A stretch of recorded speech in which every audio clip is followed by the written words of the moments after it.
Another episode of the Daily Grind. That's the wrong one. There we go. I'm your host, 30NSG, and on today's show, we're going to be talking about, we are taking strict enforcement action. Microsoft and Xbox hardware ban on Forza Horizon 6 Pirate over 8,000 years after disastrous Steam leak. So we're going to talk about that. We're going to talk about Xbox team gives advice on how to handle bad games. Is it working? Happy birthday, 30. Thank you very much, Stormtrooper. What a good trooper. Thank you very much. Thank you, Clips. Appreciate the $10 super chat. Appreciate it. Good morning, all. Ward, thank you very much for the $5. Good morning to you as well. You don't have to give $5 to say good morning. I appreciate it. I appreciate it a lot. We're talking about Xbox gives advice on how to handle bad games. They know. They're experts. They are experts. We're also going to talk about Nintendo's stock plunges after disappointing Switch 2 forecast. And then we also have Nintendo investors panic about the Switch 2 price and silence around big game announcements. All on today's show. If you guys like what I do here, we do this Monday through Thursday from 10 o'clock in the morning till noon Eastern. If you like it, hit that like button. Hit that subscribe button. If you'd like to go above and beyond that, become a member as little as $5. Yeah, don't ever buy me a video game.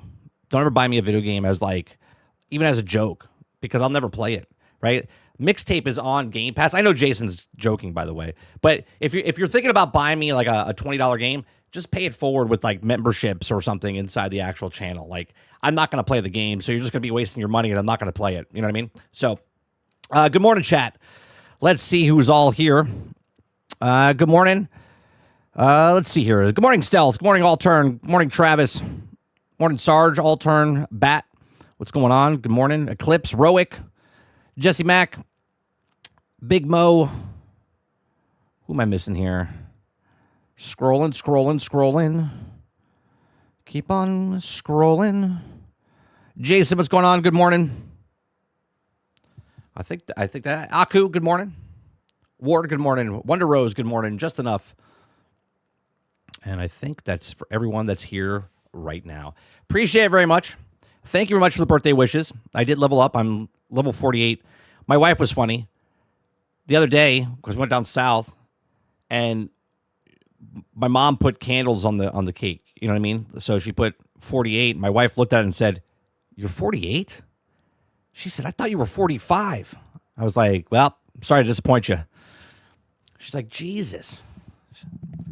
So she couldn't remember how old she was. She's 6 years younger than me. Well, 6 years now, 5 years soon. Happy birthday, bro. It's time for Just for Men. Thank you, Sarge. Thank you very much for a happy birthday, bro. It's time for Just for Men. Just time for the men. Thank you very much for the $20 super chat. You could have gave me the $20 in person. You could have gave me the $20 in person. Yeah. Thank you very much for the $20. Appreciate you very much. All right, let's start off. With Nintendo here. Okay. Oh, did you guys like that new song?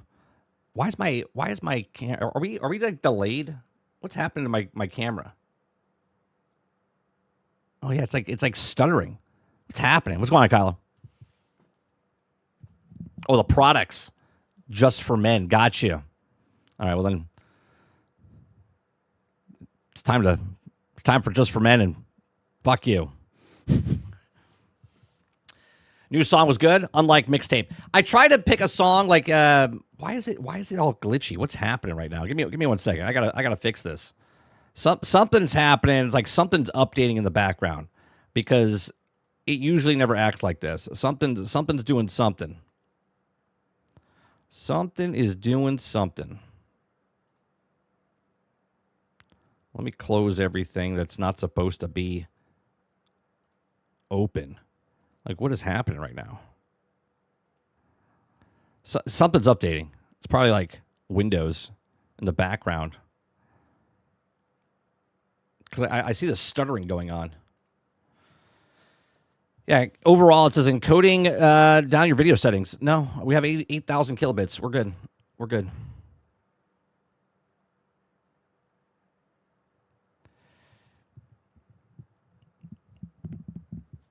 It's for beards, Utard? Just for men? Just for men's for everything, isn't it? What's wrong with my beard? I'm confused. I'm completely confused, Sarge. I'm sorry. You can take your $20 back. You can take it back. All right. Nintendo stock plunges after disappointing Switch 2 forecast. If you guys like what I do, we do this Monday through Thursday from 10 o'clock in the morning till noon Eastern. If you like it, hit that like button, hit that subscribe button, and check out some of our other videos. What's going on, Mr. Z? Good morning. All right. It says a new report notes that Nintendo's shares are diving after a forecast revealed declines in hardware and software sales due to rising memory chip costs. Okay, Nintendo recently revealed the financial results, which also included the announcement of the Switch 2 price increase. Along with that, players were also informed about the company's earnings for the fiscal year and their projections for next year, which was led to their stock taking a dip. Nintendo's shares fall by 10% following a forecast. The new report from Bloomberg indicates that Nintendo's stock has experienced the most significant decline in 3 months.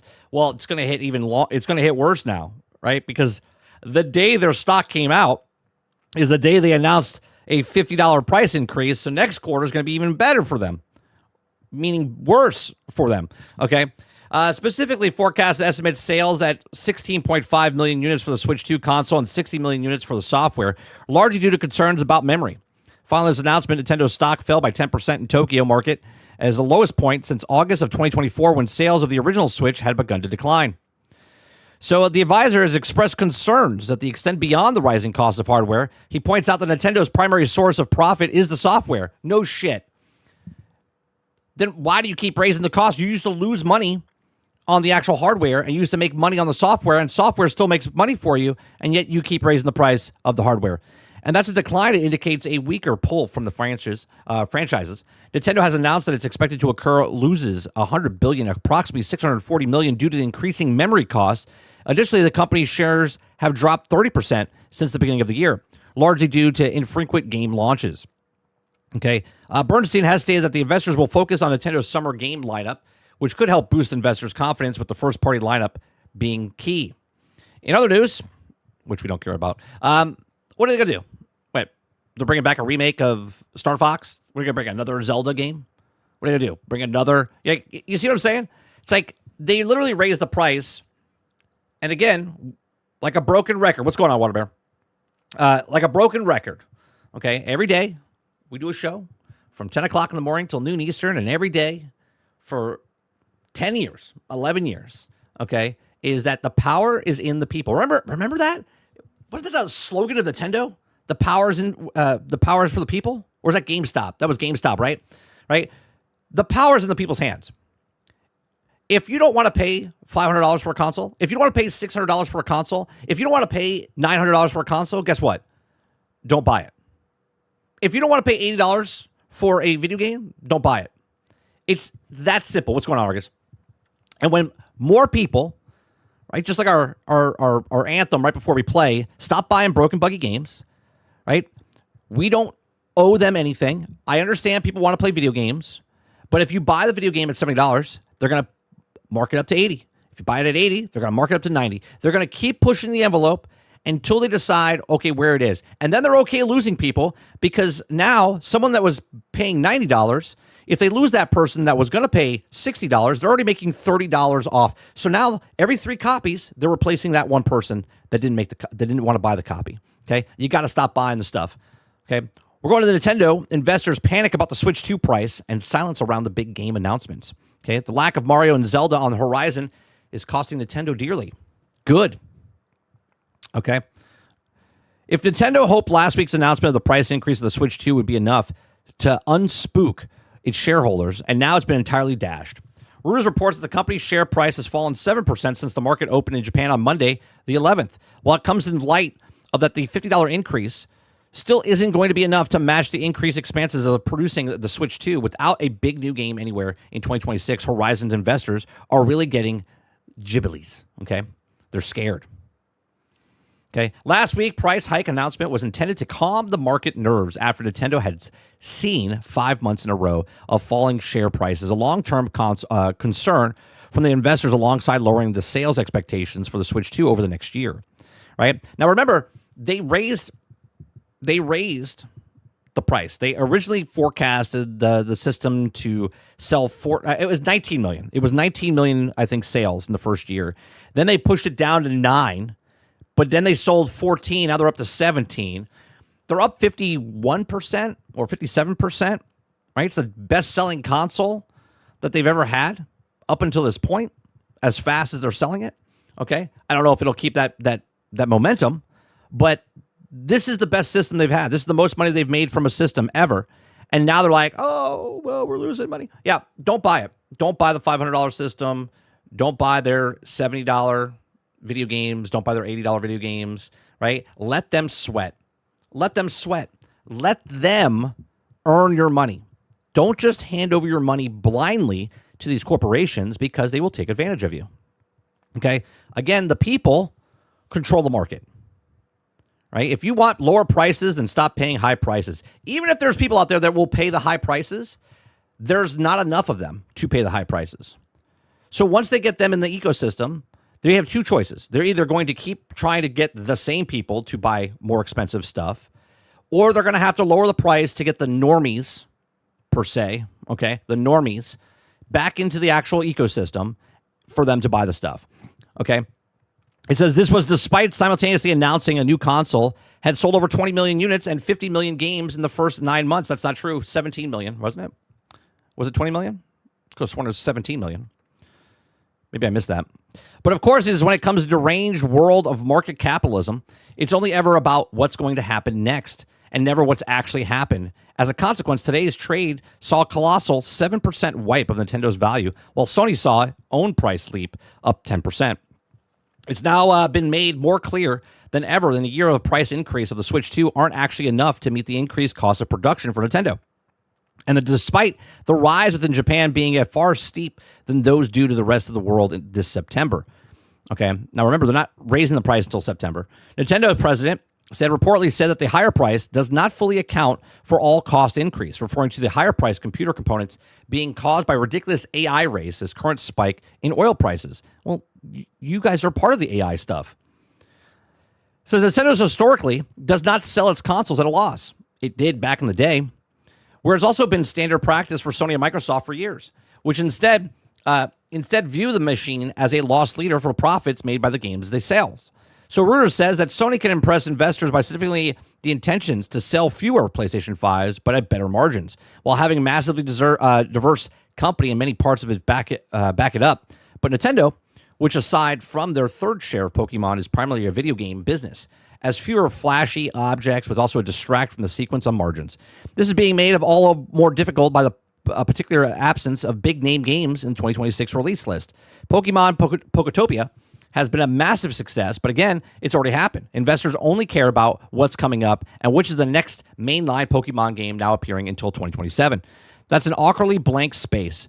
A refresh of Star Fox, yet another Splatoon game, and Yoshi and the Mysterious Book aren't all conquering titles backers we're hoping for. Without the hint of a new 3D Mario or any other world, the next Legend of Zelda, there's our gambling on games, sales perhaps reasonably spooked. Now, Nintendo has been made a company that's also moved external forces, endlessly dancing to beat up its own drum. Now, they also suck it up, push out news, whatever they're happening with the big licenses, a deal, something major note will also appear before 2026 holiday season. Clearly, FromSoft, Duskbloods is a big third-party hope, but Nintendo really needs to make it clear what's coming inside of its own house. They don't have anything. They keep pushing, like Indiana Jones is coming to the Switch, and Borderlands 4 is coming to the Switch, and all these other games that are already on other consoles are coming to the Switch, but that's not enough for Nintendo fans. Nintendo fans want first-party games. Hence, Nintendo knows that, hence why they want to charge more for Nintendo games, right? So it'll be very interesting. Hey, look, it's John Walker. It's good old John Walker, okay? It's very interesting to know that the investors only want to know what's happening next, and nothing's happening next. They don't have any big announcements. The big Star Fox announcement, it's not going to do very good. I know we talked about it, a week and a half ago? People are like, oh, yeah, it's going to sell millions and millions of copies. I don't even think it'll sell 2 million copies because it's a remake. It's not a new game. It's just a remake. And a lot of people don't want to play remakes, even if they, if they already played it, they're like, I'm good. Some people will be like, oh, yeah, it was such a good thing. I'm gonna buy it again. But are they going to pay $60 for it? Or they wait to go on sale? I don't know. Let me know your guys' thoughts in the comment section down below. What do you think about Nintendo? Right? Do you think that the stock's going to stay down? Do you think more people are going to go buy the Nintendo console now because it's $50 more coming September? Do you think the job of them raising the price in September, not now, okay, is that more people will buy the Switch now before it goes on at a hike after the summer, right? So obviously, Star Fox, they'll announce a couple other games coming out in the summer. People will pick it up before so they can move that stock. But in my opinion, I wouldn't buy anything. I wouldn't buy anything. I wouldn't buy any Nintendo stuff. If you want to make a message, if you truly, truly believe and you care, if you don't care, then buy away, okay? But if you're a person that cares about these prices increasing, then you need to announce it to them. Announcing meaning not paying for anything that they're putting out. Nothing Nintendo's putting out, nothing Sony's putting out, nothing PlayStation or Xbox is putting out, nothing. Okay? But these are my thoughts. Let me know yours in the comment section down below. Please make sure you share, like, subscribe. Let me know what you guys think in the comment section. Let me know what you guys think in the live chat. Thanks for watching.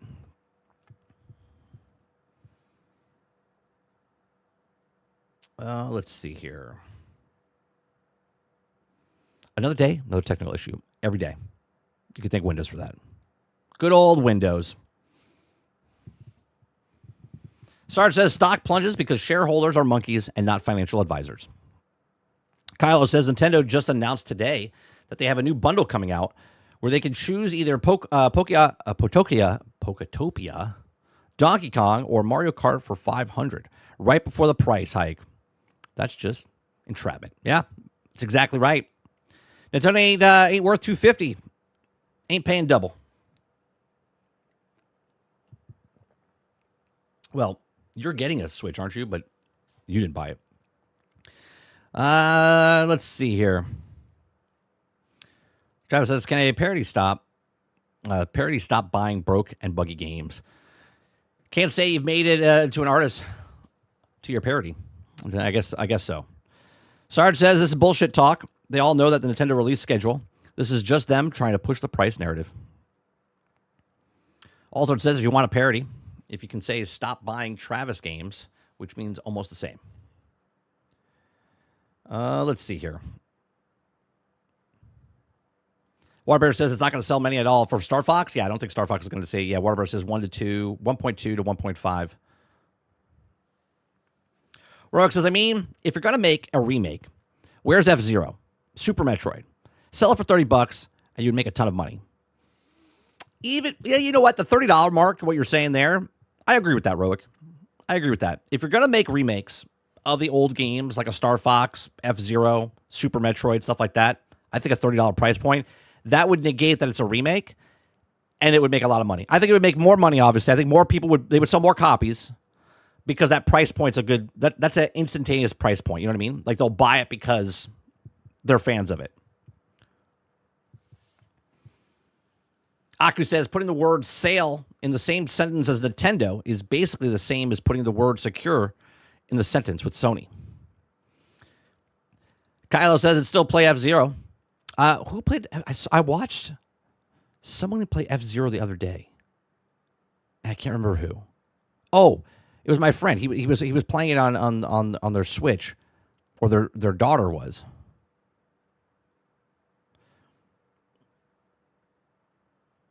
Sarge says Oblivion. That was $50. It sold like 1.5, right? Altern says Crack Fox may take Thrill Million. Maybe. I don't know. Altern. The top selling game all time sold 5. Everyone after that has only sold about, I think, 1. Everything else below that's below like 400, 500,000. Ray says Nintendo wants to keep that premium price tag.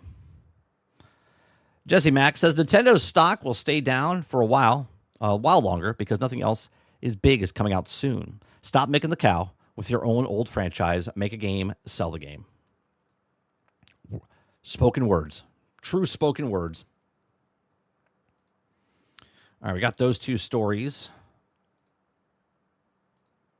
I thought this was funny. Right? I thought this was funny.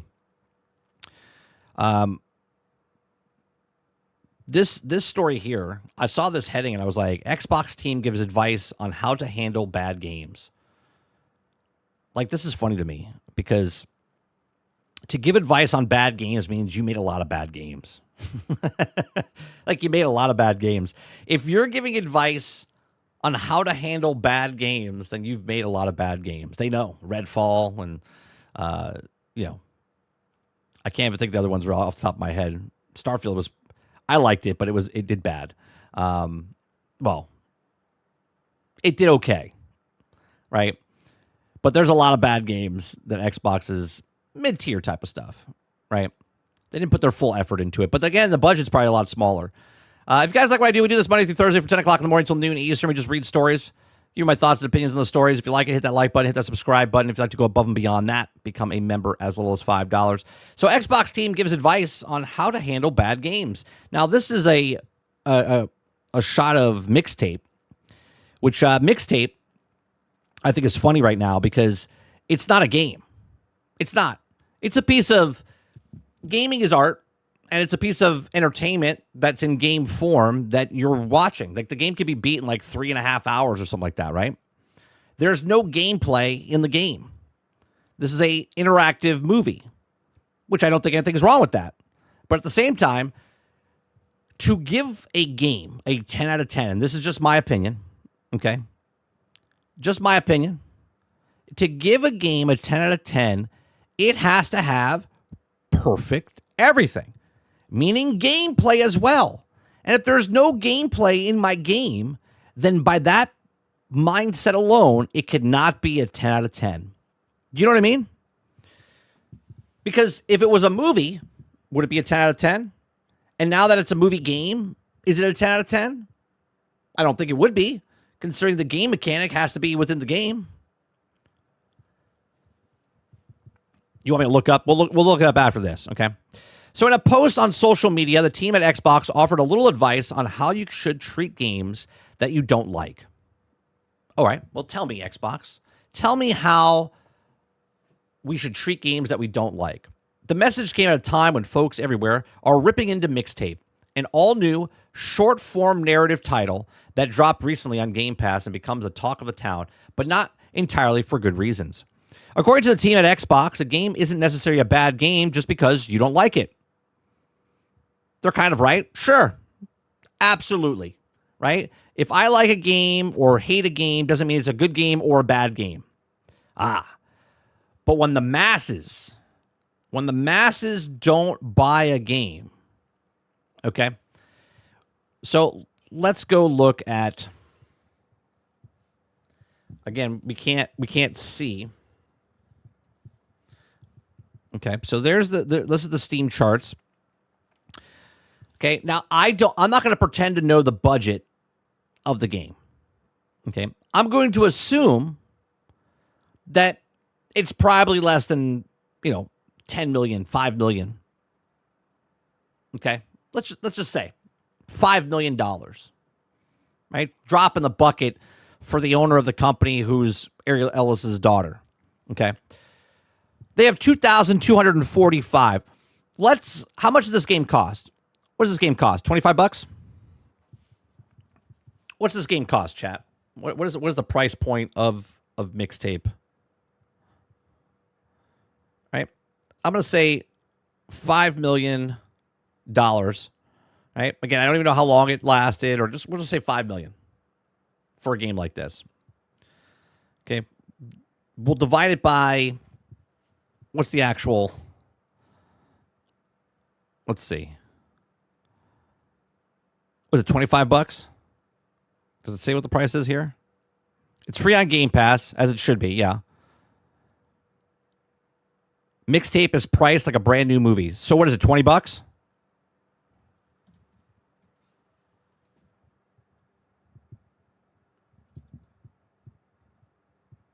Oh no. It's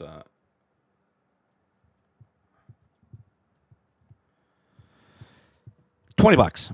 So $20 with a 10% discount right now. So it's $19.99. All right, so divide by 20. They need to sell 250,000 copies with marketing and everything else. Oh, look at that. It knows it's my birthday. Isn't that nice? Look at the little balloons happening up here.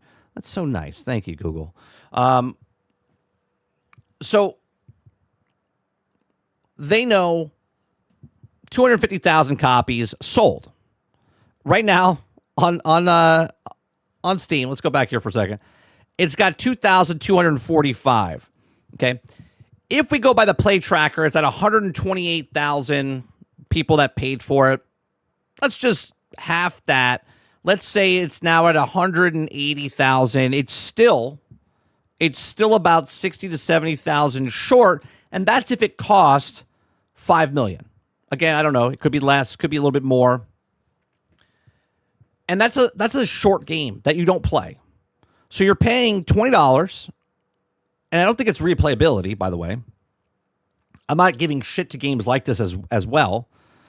But if you don't like a game, that's absolutely correct. If you don't like something, or if you do like something, doesn't mean it's successful or not successful. But when the margins of what the actual thing is and the total amount of people playing it, if it doesn't make its money, maybe it does, maybe it doesn't.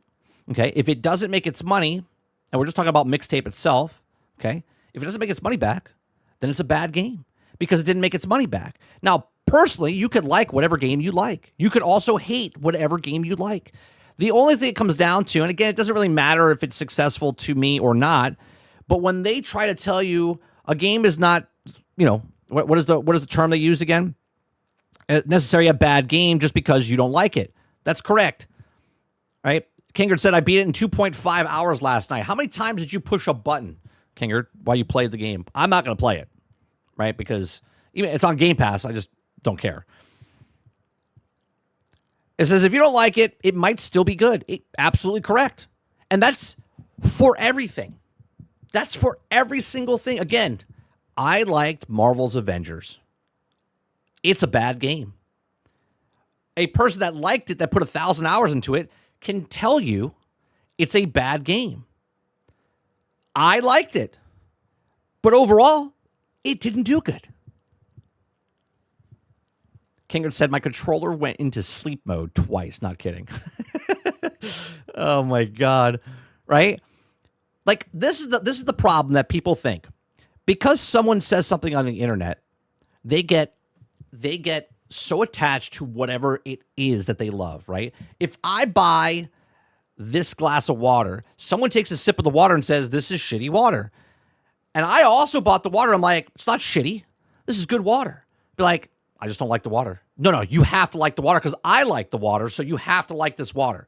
This is the best water. Be like, I don't like the water. Water tastes like shit, right? Be like, doesn't taste like shit, right?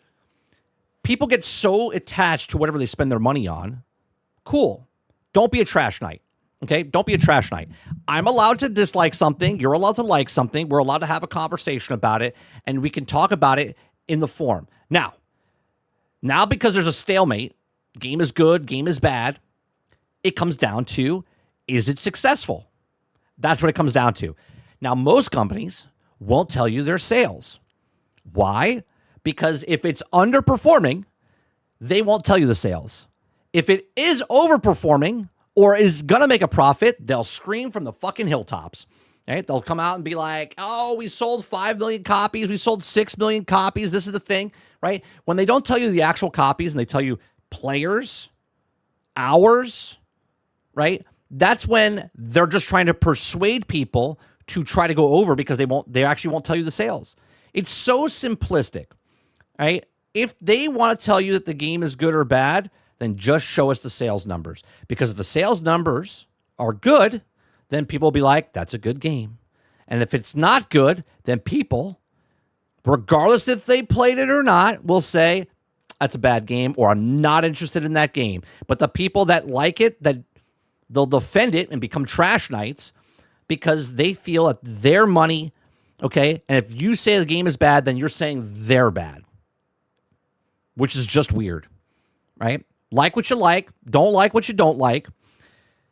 Okay, it says, remind us, just because you are not personally into the game doesn't mean that it's a bad game.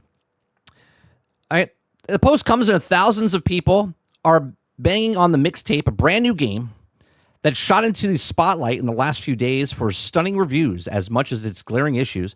Many have suggested outright that it's not a real game because it's so many sections that can also be completed without even input from the player. That's not a game.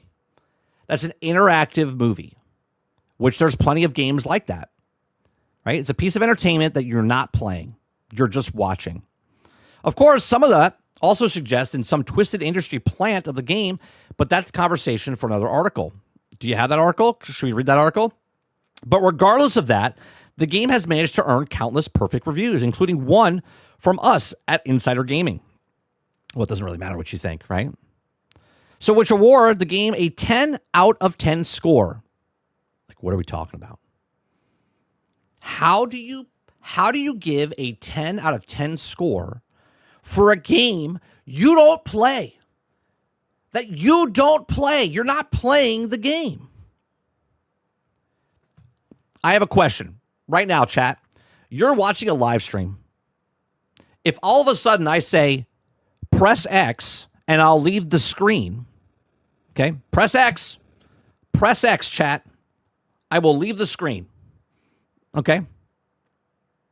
I just want to know where we're going with this, okay? You guys press X, I will do something. And then once you do that, we're now qualified as a video game, okay? You press X, I move off the screen. We now qualify for a video game. You can give it 10 out of 10. Right? Clips press X. Here I go.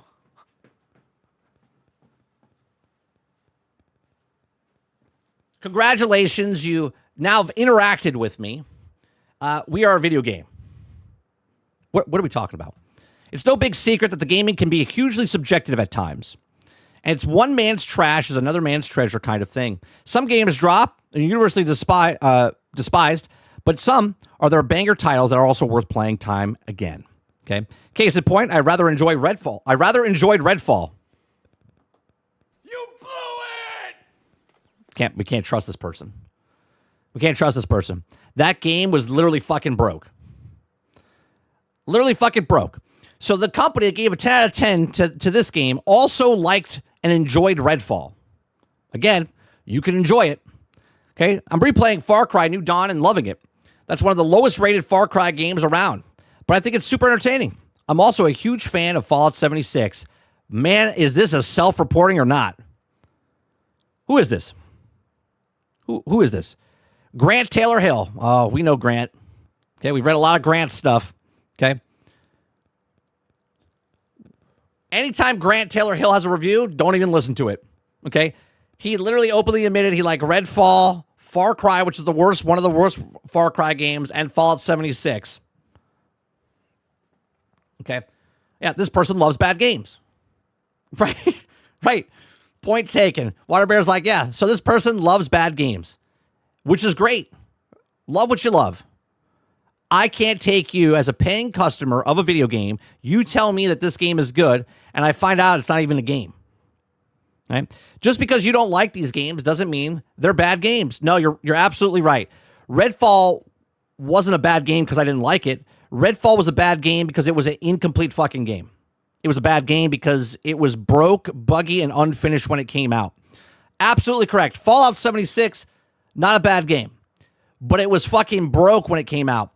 It was falling through maps, incomplete. It was a bad game because of these things, not because of my feelings about it. It was a bad game because the game was incomplete. Incomplete. Oh, he's definitely getting a song. Okay? He's definitely getting a song. Just because you don't like these games doesn't mean they're bad games. Are there any games that you like others tend to hate? Let us know. And you see, okay, him saying that he likes Redfall. Case in point, I rather enjoyed Redfall. Redfall was a broken game. It was a bad game because it was unfinished.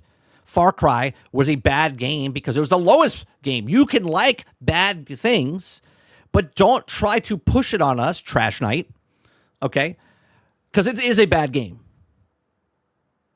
If it was a good game, it would have scored higher. Fallout 76 was a bad game. Not because we thought it was a bad game and you liked it and it doesn't mean it's a bad game. No, it was a bad game because it was broke, buggy, and unfinished.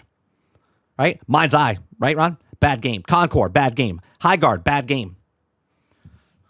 Right? All these games are bad because they were incomplete. No one liked them. You can like them, but the majority of the population says bad game. So it's a bad game. Hence why money doesn't make it and they all fold. Now, Fallout 76 has recouped over 8 years. Is it a bad game today? No. Today, it's not a bad game, but that's 8 years later. And they suckered enough people to buy stuff in that game to keep it going and made it a better game. But when Fallout 76 came out, it was shit.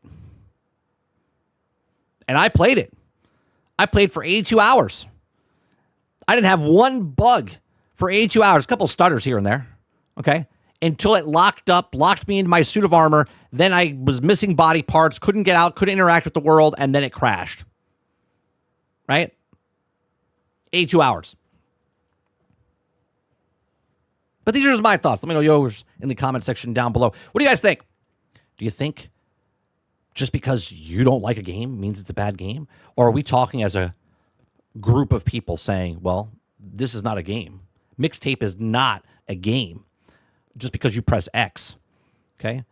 10 out of 10 game. It's not even a 10 out of 10 movie, but it's a 10 out of 10 game. If you're going to make a video game, a movie game, then just make a movie. But it's probably a lot cheaper to make a video game movie than it is to make a movie. And that's why they're doing it. Okay? But if you're going to make a movie. Instead of making a movie game, where you're literally doing the bare minimum and then give it a 10 out of 10 when it's not even a game. Again, just my thoughts. Let me know yours in the comment section down below. Please make sure you share, like, subscribe, and if you like what I do here, check out some other videos. Thanks for watching. It's always good. It's always good when your controller can fall asleep twice while playing. What is that, 15 minutes? 15 minutes, your controller has to go to sleep before it goes to sleep. Usually. So that means you didn't interact with something on the screen for 15 minutes before it went to sleep. Jesse Mack says, this is why game journalists hates the good game, but they just like the bad game design. Boring, unpolished, and repetitive gameplay. This is why journalists are not gamers. I believe that all these journalists, this is just a springboard because they couldn't get a job in the other industries of writing for movies or writing for other things. And this is the low entry point for them to come in to just give their thoughts. If they want to be a political writer, if they want to be a whatever writer, right? This is the bottom totem pole. Writing for video games.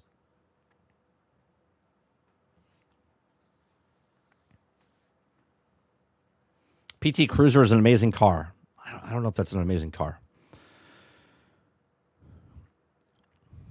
The guy loves the Noon Dawn of Fallout 76.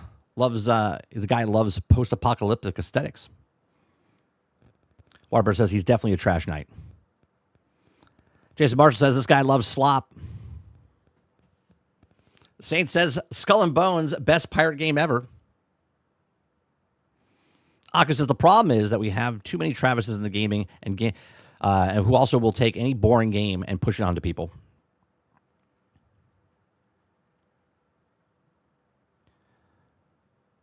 Let's see here. Exactly, bro. Facts. Being a game journalist working on porn of reviewers. I think porn's above. I think if you had to be a writer for porn reviews, is that a thing? I don't even know that's a thing. I think porn reviewer is higher than game reviewer at this point. Right? I think that's it.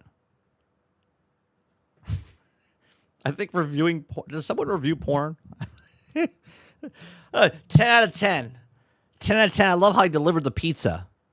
You're like, it's a porn. Yeah, but I really liked how the story went. 10 out of 10 story of the porn. We're not judging the porn on story, are we?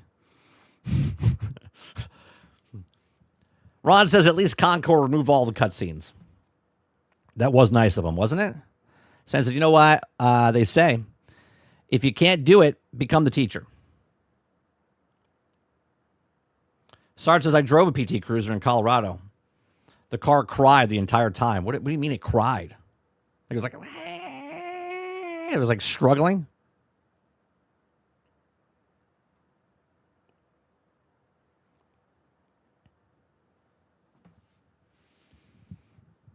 I don't know if that's really a flex, though, if you played more games with Travis, because maybe these journalists played more games than you. It's not really a good standard just to say you played more games. You could have played bad games. You could have played good games. You could have played shitty games. You know what I mean?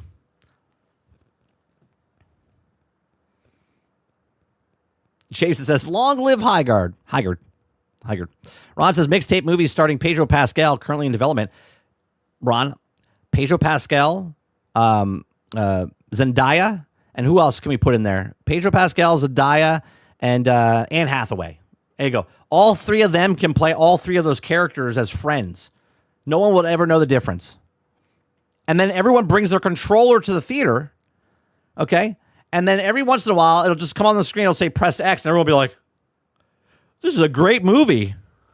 And then just press X. Jesse Mack says Grant Taylor Hill is giving a lecture of bad advice about for his own article about how bad games work. Noob.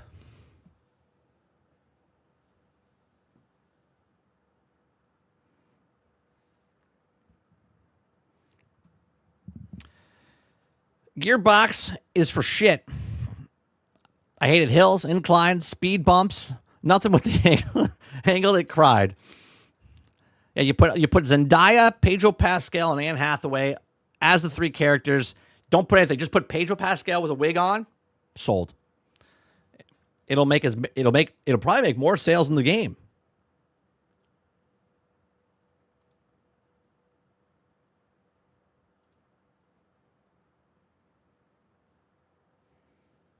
The dream team.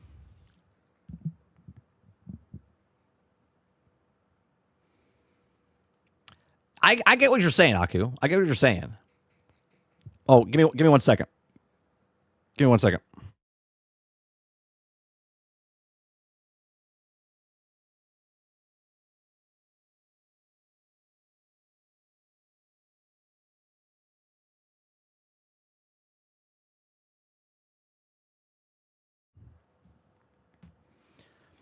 Yeah, I get what you're saying. But how about this, right? A person that's been playing games longer doesn't mean, because it's different for everybody, right? If I started playing games when the Atari 2600 came out, and then I stopped playing games and I played more games down, right? Someone could play more games, but doesn't mean they know games better than somebody else. I understand what you're saying as far as, well, you've played games, so you understand what a bad game is. But it also becomes down to just your thoughts on what a bad game is compared to what my thoughts of a bad game are. We could both look at the same game and you might like it and I might not like it, and vice versa, where you don't like something and I do like it, right? And doesn't mean it's a bad game. What makes a bad game is when the number comes in, right? Because it doesn't matter if you like it, and it doesn't matter if I like it, or you hate it and I hate it.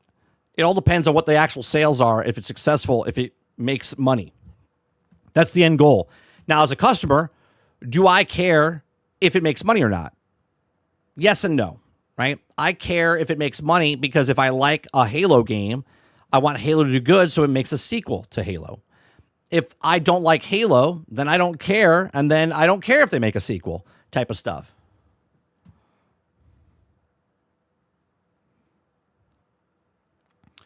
Good thing someone crashed in the tunnel.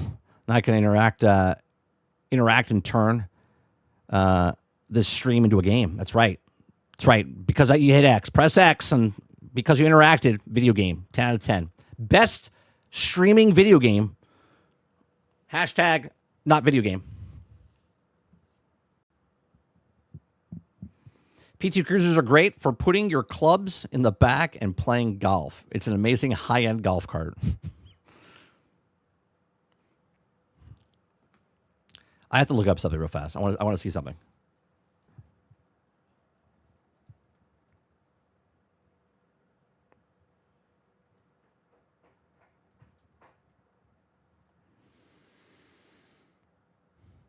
Okay, I just want to put it out there, right? So, if you like a PT Cruiser, or if you don't like a PT Cruiser, right? Here it is. Since we're going down the rabbit hole here. The Chrysler PT Cruiser is frequently cited amongst the worst cars due to severe reliability issues, notably head gasket failures, abysmal fuel economy, sluggish performance, and poor safety ratings. Now, if IGN or Insider Gaming was writing an article to be like, I love the PT Cruiser. The PT Cruiser is a great car. And they might like that because it is a good car for them. But overall, it's a piece of shit, right? It's a piece of shit. It's frequently cited amongst the worst cars due to severe reliability, right? So regardless if people like the car or not, it's a shitty car. These are facts, right? These are facts. Cisco says the Atari 2600 was my first. Combat was my first favorite game, and now I'm dumping tons of hours into Marathon. Probably correlation there somewhere. Waterbear says IGN gave you a 10 out of 10, 30. That's nice of them. Nice of them. They're full of shit, but that's nice of them. I wouldn't give myself a 10 out of 10.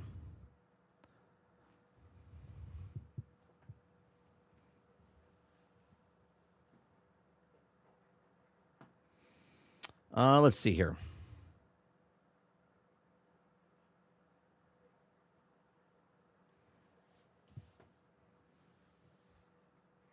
Saint says the Ford Fiesta was better. Jason says Chryslers in general dog shit. Uh-oh, here we go. Now we're gonna have a Ford, Chevy, Chrysler crisis going on.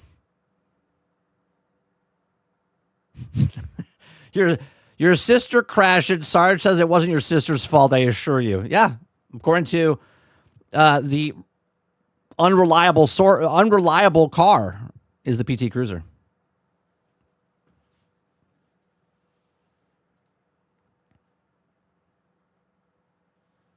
Why are PT Cruisers so hated? I don't know so much about cars, so sorry if this is obvious, but why are PT Cruisers so hated? I owned one, and my only real problem is with how hard... Oh, wait, what is this? How hard...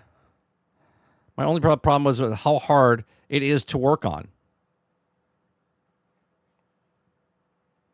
Drove my PT Cruiser as a rental car off the top of my head, slow despite being slow, terrible gas mileage, really, really bad handling, crappy cargo volume despite being a hatchback, cheap interior, terrible sound system, uncomfortable seats, tons of blind spots, hard to park because of unconventional proportions, ugly. You ain't got no alibi, you ugly.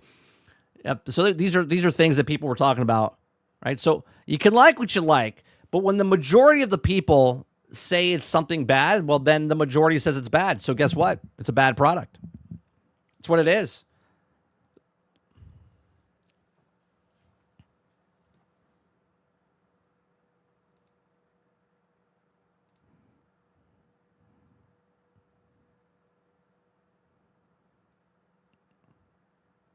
All right, we're moving right along here. Since we're going for cars, we're moving on to a car story. Okay. I like how that worked out. Sarge says, this isn't a debate. Your car was so good that they stopped making it. Let that sink in. Did they stop making the PT Cruiser? I don't even know. It was selling. So everyone loved it, Sarge. That's why they stopped making it. They're like, you know what? This thing is perfect. Let's make it a collector's item.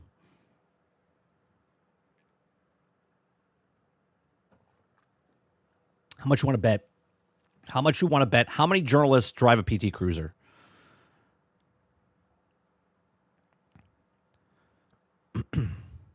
They made it for 9 years. That's a great run. That's because of the price of it, Ray. Not because it was reliable. That was because it was one of the cheapest cars to buy.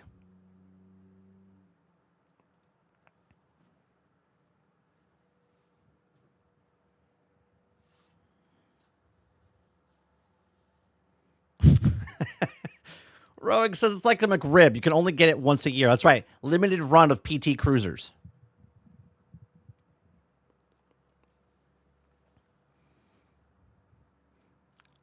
Aku says I can weigh in here. I drive a Ford for work. The biggest piece of fucking shit ever.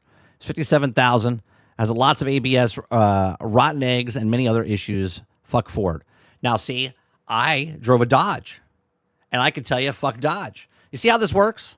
Because when you drive something, if you get a lemon, right?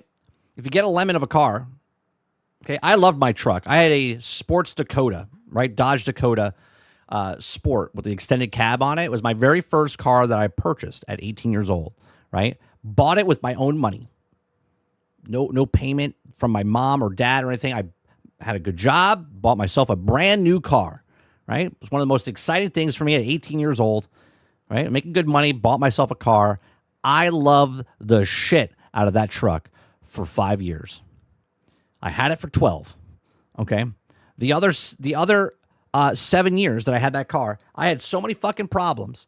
The factory defect, okay? The factory defect of the paint on the car that Dodge refused to fix, right? So if you ever see that peeling paint on Dodges, that's from the factory. That's a feature, not a fucking, glitch, okay? And I love Dodge until I had to work with Dodge. And then I was like, fuck Dodge. I will never buy another Dodge again. Now, somebody else might have another story of fuck Toyota, fuck Honda, fuck Ford, fuck Chevy. And this is how it all works, right? So this is exactly why you go down to the books, right? If you have a car and you think your car is phenomenal and it's ran for 100,000 miles and it's so dependable, but somebody else, it was a piece of shit, then you go to the board. And if the board says the rating of this car is shit, well, then it's shit. And if you think it's shit, but it's rated high, well, guess what? Then you just got the lemon of the car industry of that. And that's the way it works. So it doesn't matter if you specifically like or dislike something, if the majority then looks it up and you look at the car that you drove and it says, piece of shit. Sorry. Reviews are low. It's a piece of shit. Or, sorry, it was a phenomenal car, even though your car that you had was a piece of shit.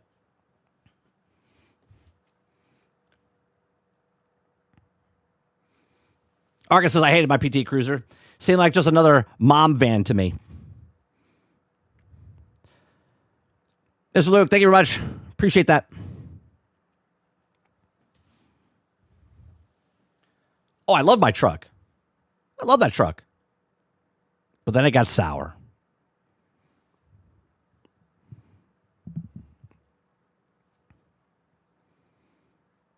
I had a 90s model of that vehicle. A 1997. 1997. Dodge Dakota. Yeah, this is my truck. Let me see. Let me see if I can find my truck.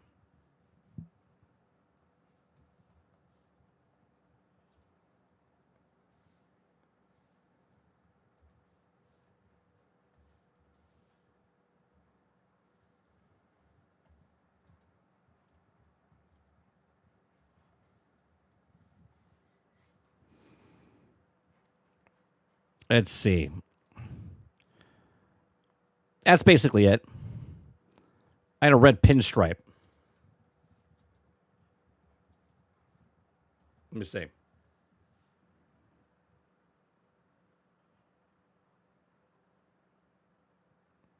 Actually, this is my truck right here.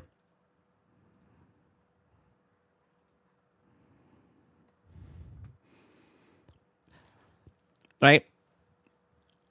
I didn't have the RT. I had a V6, but that was it. Fucking love this truck. What a piece of shit. Right? Love the truck. Piece of shit. 98. This is a 98.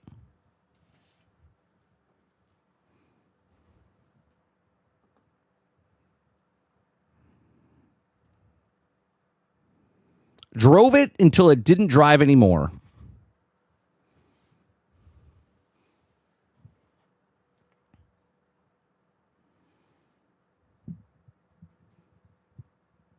I'm pretty sure they only banned one guy so far.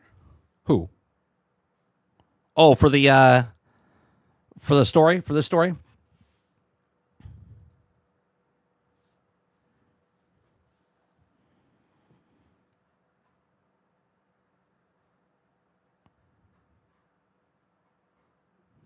All right.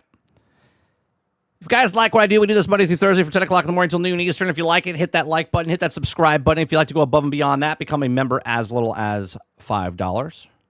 Okay?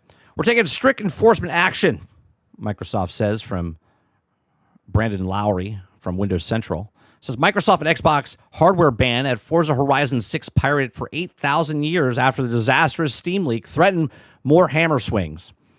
Okay. Playing cracked Forza Horizon 6 builds risks a lifetime ban from Xbox and Playground Games. Well, I have a question. How are they going to find out? Right? One of the biggest Xbox games of the year, Forza Horizon 6, is now just a week away. Well, actually, it's already released because someone hacked it. It May 19th release date. With early access, the title unlocking a week from Premium Edition owners on May 15th. It's a time of widespread excitement, hype, and also expected to be 2026 best games and also Xbox Game Pass hit too. But it's been marred with quite disastrous leak on Steam version of the title. On Sunday, Xbox developer Playground Games uploaded a preloaded files for Horizon 6 to Steam, but did it without encryption. Dum-da-dum-dum. Dum-da-dum-dum-dum. This has presumably led to pirates downloading the cracking of the game and leaking it early, enabling people to play the highly anticipated arcade racer early and for free on PC if they're willing to go digging for the build. Okay, well, how many people do you think are digging for that build? Right? Of course, Microsoft was quick to correct the error and encrypt the build, the game, and was uploaded to Steam. I have a question. Why don't you take that ability for real quick, right, to fix the error by just taking the time not to make the error? I don't know. That's a good reason, right? Like, let's take our time to not make the error instead of fucking up and then fixing the error. Okay, it says upload to Steam, but the damage was already done. The cracked version of Forza Horizon 6 are now out of the web for at least one person to install and played it, though the banhammer has come down from the publisher. Now, here's the thing.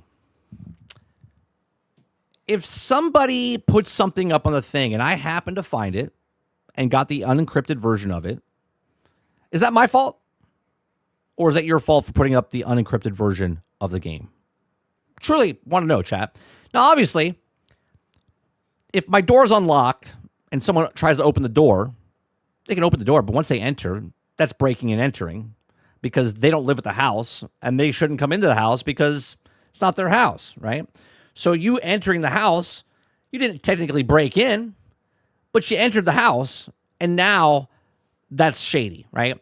So if the house is putting the thing on the system and someone gets the system, it's their fault because they left the door unlocked, right? And I could press charges or whatever in certain cases, right? Something could go bad. Maybe nothing happens at all, okay? But it's not like millions of people came in to break down the encryption code. But somebody did fuck up on Microsoft's side or on the Steam side by putting something up there that was unencrypted. All right? So it says, as reported, it's now deleted posts of Forza Horizon subreddit. One fan who downloaded and played the build was hit with a ban for cheating or unallowed modding with the expiration date of 12/31/99999. Okay. Yep. Checks notes a ban length of 8,000 years. That's not bad. That's pretty rough, but rough still is the fact that the hardware ID, the ban, meaning it's not something that you can easily get around by using a different account. At the name of the ban suggests it works as a hardware level, preventing any account from access. Forza Horizon 6 on the computer it landed on. Okay. It says, we are aware of reports that the build of Forza Horizon 6 has been obtained prior to release and can confirm that this is not the result of preloaded issues. We are taking strict enforcement actions against any individuals found accessing the build, including the franchise-wide. And what else does it say here? Okay, against individuals who are found accessing including the franchise-wide hardware bans, we encourage fans to sit tight for the game's release on May 19th. Now, they have every right to do what they did to this gentleman or girl. We know it's a guy, right? While there's also HWID spoofs out there, it's also an attempt to bypass bans like this. I don't recommend trying to use them, as they're always reliable could also be used in vehicles to deliver malware to your system. There's only a surefire way to get around the HWID ban is to get completely new motherboard for your PC. That's expensive, especially with how pricey PC components are lately. Now, notably, as I was writing this article, Xbox and Playground Games actually commented on this issue publicly, asserting that the leaked build didn't come from Steam preload files. It seems unlikely, if you ask me, given that the timing of things, but vowing to strike anyone found the access to this build with a franchise-wide and hardware bans. Now it says, quote, We are aware of reports that build to Forza Horizon 6 have been obtained prior to the release and can confirm that this is not the result of preloaded issues, wrote the developer. We're taking strict enforcement actions against the individual found accessing the build, included franchise-wide and hardware bans. We encourage fans to sit tight. Now, I have a question. If it wasn't their problem, how did the person break into to get the code, right? Because it's saying we're aware of the report, right?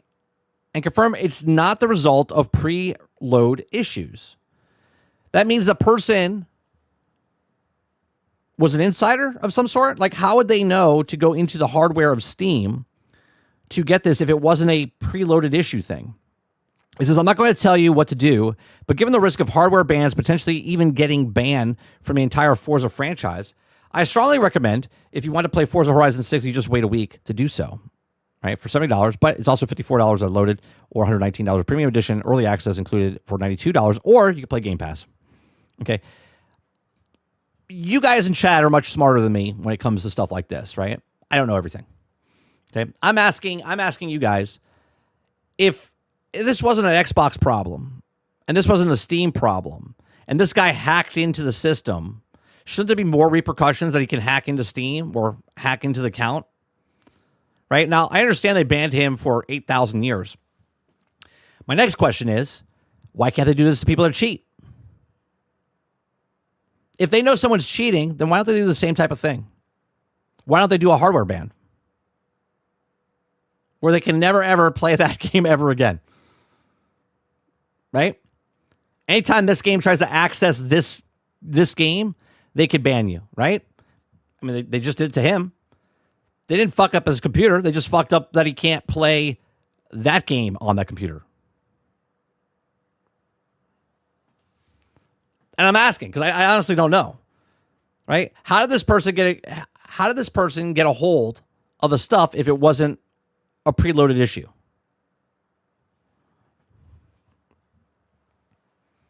Come on, Roadkill. Ray says it's so funny when a third-party game gets pirated. Nobody bats an eye. But as soon as a first-party game gets cracked, fanboys lose their minds. Kyle says you can get a motherboard cheaper than the game. They also lose a player base if they ban cheaters. Then why don't they just shut it off? They'd be like, sorry. If they can ban them to now, do they unban them when the game comes out? Just enough says because cheaters are customers too. But they're cheaters. They're making a bad experience for people. Why don't they ban them? Well, that's right, because there's nobody else playing the game. If they ban the cheaters, then no one's playing. Kyle says they don't know who cracked it. They banned a YouTuber for live streaming it like an idiot. Wait a minute. This one doesn't say they banned the YouTuber. They banned the guy. This doesn't say anything about a YouTuber. They banned the guy that did the crack. What story are you talking about, Kylo? This is not about the YouTuber. This is about the guy who cracked the thing and they banned him. Roadkill says because the world is filled with PC thieves. You don't think there's anybody... Wait a minute, Roadkill. We just did a story last week. The reason that PlayStation did the DRM is because of people were hacking on the PlayStations. So which one is it? Is it a world of PC thieves or is it a world of PC and Sony thieves? Because remember, they said that the reason they did it is because of the hackers.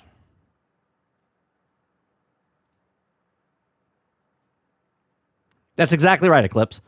But I thought this is why they were putting a DRM on PlayStation games. Exactly, because people were thieves. We'll just omit that. We'll omit that. Not in court. Ron says Fair Games doesn't have to worry about someone hacking in and playing it early. That's right, because no one's going to play it, regardless if it's early. Aku says 30. This is a weird one. There's no way for him to have gotten the files without insider information. Now, that is my thought process, Aku. That's why I was asking you guys, right? Because I was like, I don't get it. If it's not their fault, then how did he get How did he get in? I only know a ban was for YouTuber. Yeah, but that's not what this is. So now you know the YouTuber and this.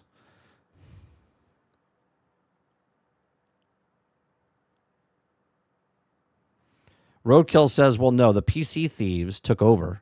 A PlayStation turned it into PC install. It's all the PC guys. No.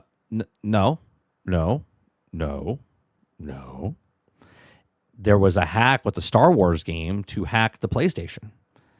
Had nothing to do with PC. It was only on PlayStation.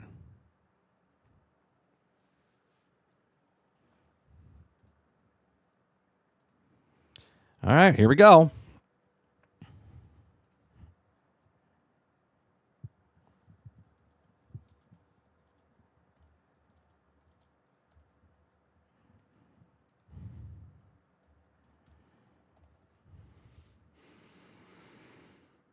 Let me look up the thing.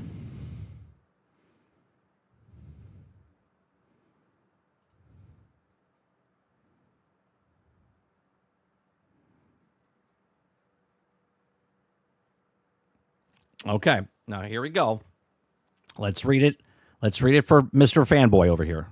Okay, a specific obscure Star Wars game was recently become a key tool for hacking a PlayStation 5, causing the price to skyrocket on the secondhand market. The game, Star Wars Racer Revenge, the PlayStation 4/limited run game's physical version. Okay. The hackers found out a vulnerability of the Hall of Fame menu of this specific game that allows code injection, acting as the entry point for the jailbreak on the PlayStation 5 consoles running certain firmware versions. Right. Price spiked the game, which also previously cheap, selling hundreds of dollars for $300 plus on platforms like eBay. Noted that eBay discussed it in Red Threads. Requirements to the hack require physical disc of the PlayStation 4 port and primary effective of PlayStation 5 console with firmware 12.00 or lower. There is no PC included in this thing. They did it with their PC. No, they did not. No, they did not. The only two things you need are the disc from PlayStation 4 and a PlayStation 5.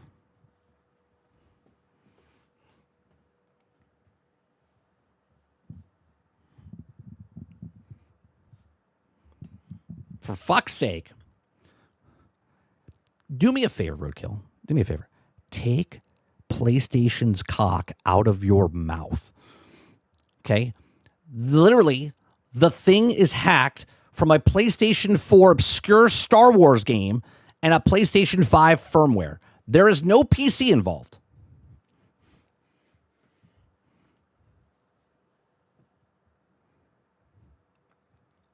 You only need two things. You need the disc and a PlayStation 5. That's it. That's it.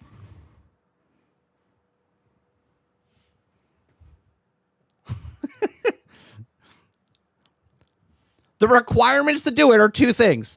It didn't say get a PC and hook up this thing and hook up that thing. Jason says 30 Marvel Rivals Season 8 trailer drop. Cyclops look badass. We're going to look at that in a second.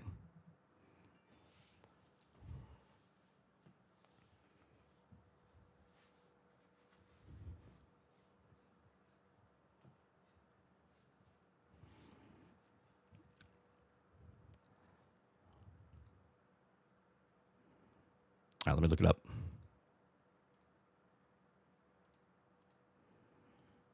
Let's watch. Oh, Subnautica comes out soon. Is this it? Minute 18?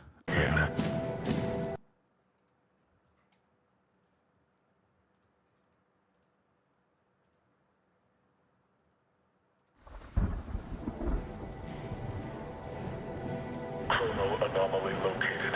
Moving in. Target identified. Oh boy.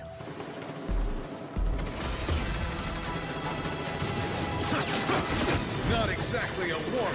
Can we just get an animated show? Can we just get an animated show of the style that they have in this game, please? Welcome, Nueva York.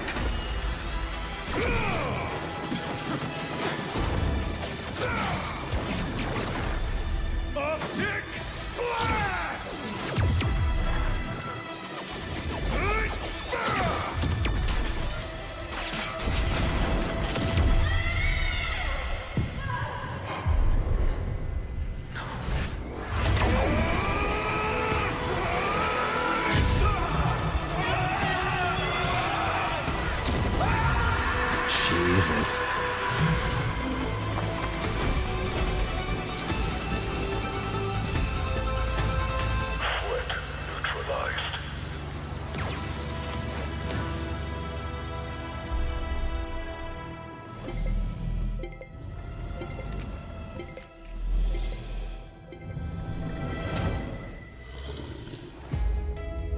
Is he a playable character too? That looked good. Another great character coming in. Mike Stradamus. Talk about all the characters they're going to bring in. And one a month. I love that they bring in one a month, man. I love it.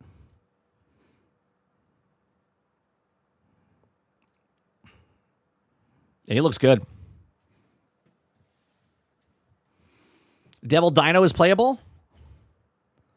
It looks good.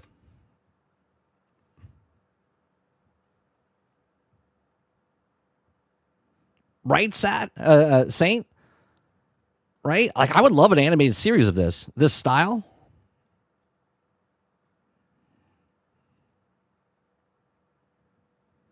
Moon Girl and Devil Dinosaur. Is she playable too? Are they adding multiple characters tomorrow? Where's Pasty Pot Pete?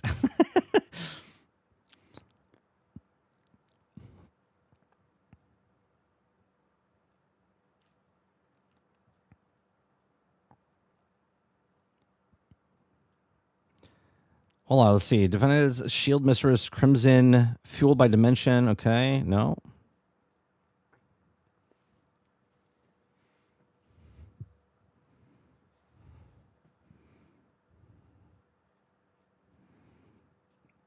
I guess tomorrow they'll show his move set or whatever else, right?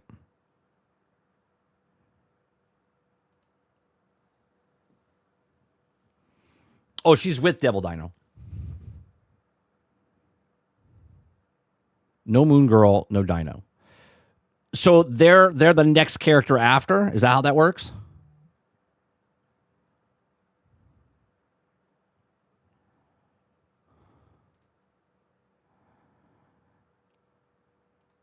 Let me see if Miller knows. Let's see here. Cyclops is official, the 51st Marvel playable character launching alongside the 8.5 update next month, June 2026. Wait, so he comes out in June? Oh, Devil Dinosaur is officially the 50th Marvel Rival playable character launching alongside the 8.0 update on Friday, May 15th. So the Dino is coming out May 15th. Cyclops doesn't come out till June. Okay. So the Dino comes in first.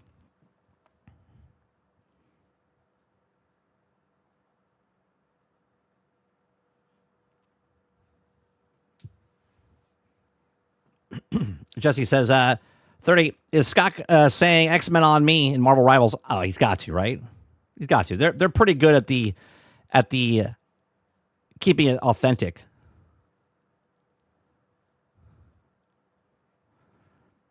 Jason says, every hour today there'll be a new news about season 8. Okay. Okay.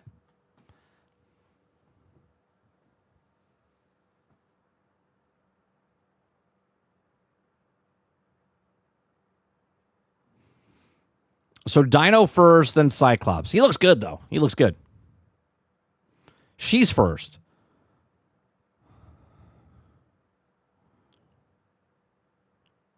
So that comes out May 15th.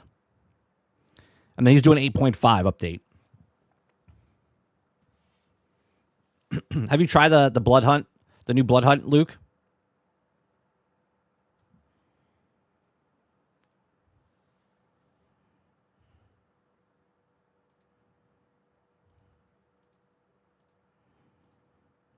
I like it, but I wish you could do more. I tried the other event with Loki and the Avengers. It's okay. It's okay. Even though I'm a big fan, it is like minimal viable product. You know what I mean? It's very. At least they put a little bit more effort. Excuse me. They put a little bit more effort into the Blood Hunt stuff, but I wish you could use any character instead of just the 6. I get it. It's a lot of different pieces of gear and stuff that they could put in.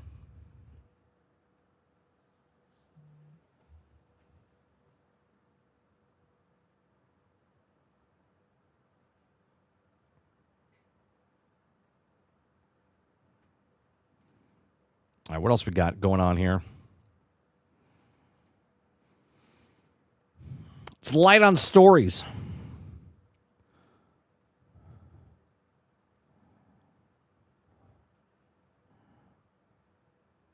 Oh, wasn't there supposed to be something with Grand Theft Auto today? Yeah, basically they added the weapons that you can upgrade, like engrams from like Destiny, right? Like as you kill a boss, like things fall, or like elite guys, and then you upgrade slowly with that. It's a nice loop. I just wish there was more characters to use. Like I would love to use like Deadpool or Wolverine or Hulk, or you know what I mean, like a lot of other characters I would love to use that I don't use during the actual PvP type of stuff that I would use in PvE.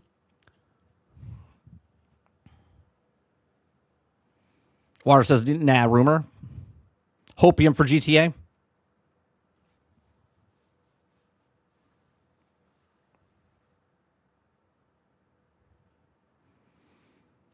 Pre-orders a new trailer for GTA 6 were rumored to drop.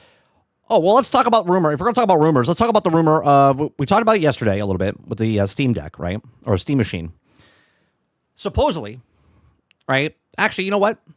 Let's watch a video of a person that's talking about it, and then we'll talk about that. Okay.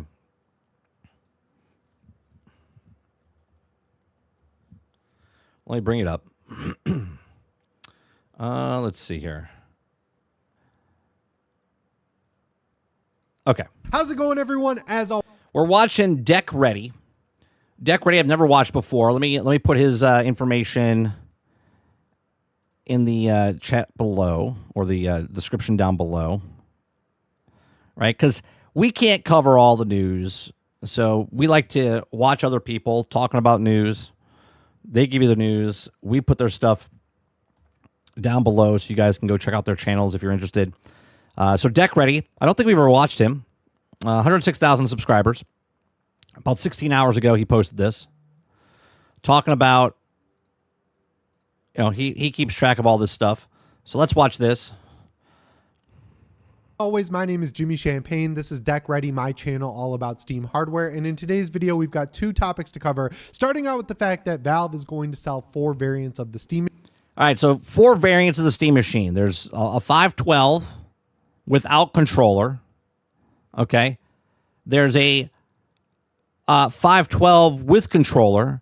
There's a 2 terabyte with no controller, and there's a 2 terabyte with controller, supposedly. Machine. Let's figure out what they are. And after that, there's a new price estimate out for the Steam Machine from my friend Tom over at Moore's Law is Dead. And as much as I want to believe them, they seem a little bit too good to be true. I hope you're having a great week playing a ton of video games. I hope if you got your Steam controller over the weekend, you had a great time with it as well. I played some Replaced. I played some Diablo 4. I played some Marathon. I played some RE4 Mercenaries.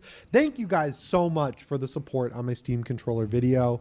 It means a lot to me. I would have been happy if it got, you know, a few thousand views from the people who really enjoy this channel, just because I was excited to talk about it, and it's one of the biggest videos I've had in a while. So I just want to say I really appreciate it. And if you're one of the now 69% of people who watch this channel and aren't subscribed, I would really appreciate it if you Never knew about him before, so make sure if you don't know him, you want to know information about Steam Machine and stuff, or Steam hardware, you might want to give him a watch. upgraded to subscriber status. You don't get anything He has a PlayStation channel too. Nice. right now, but it helps me out, and then you'll see my videos as soon as I post that. But with the intro out of the way, let's get into the first news topic here and talk about the Steam Machine, because I get to answer a question that I get all the time, even though I've answered it probably 100 times since November, and that question has to do with bundles. So this is coming from Sadly It's Bradley, as usual. He's deep in the back end of Steam, and what was discovered was basically every bundle for the Steam Machine, and it looks like, yes, no matter what, you are going to either be able to buy the Steam Machine with the controller or without the controller. So now my initial prediction. We already know the Steam Machine will be sold at 512 and 2 terabyte storage variants, and given that there's apparently be 4 options to choose from.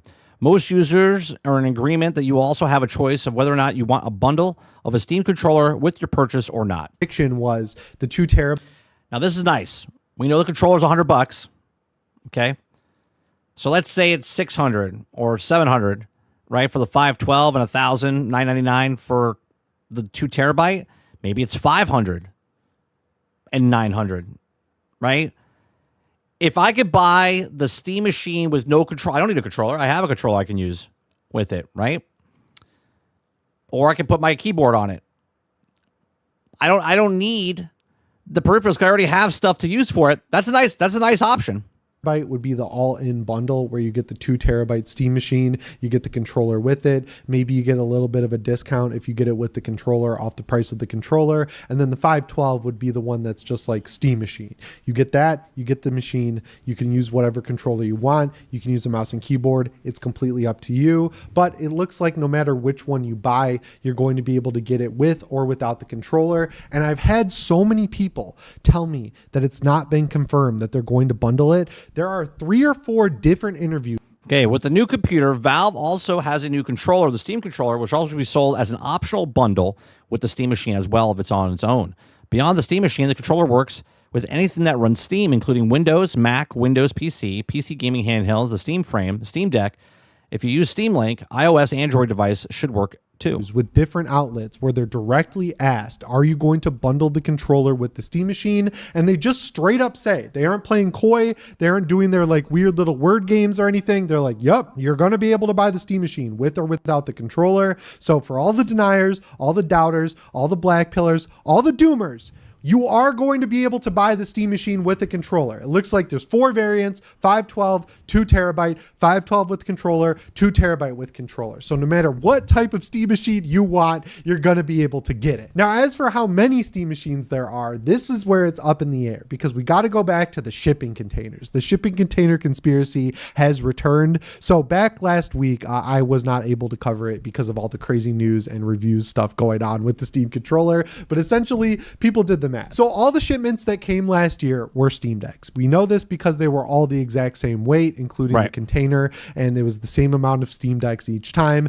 Then the shipments went away from Christmas until like March or April of this year, and the weights were completely different of the shipping containers. So it's either Steam machines or Steam. Someone was telling me about, because you're talking about weight.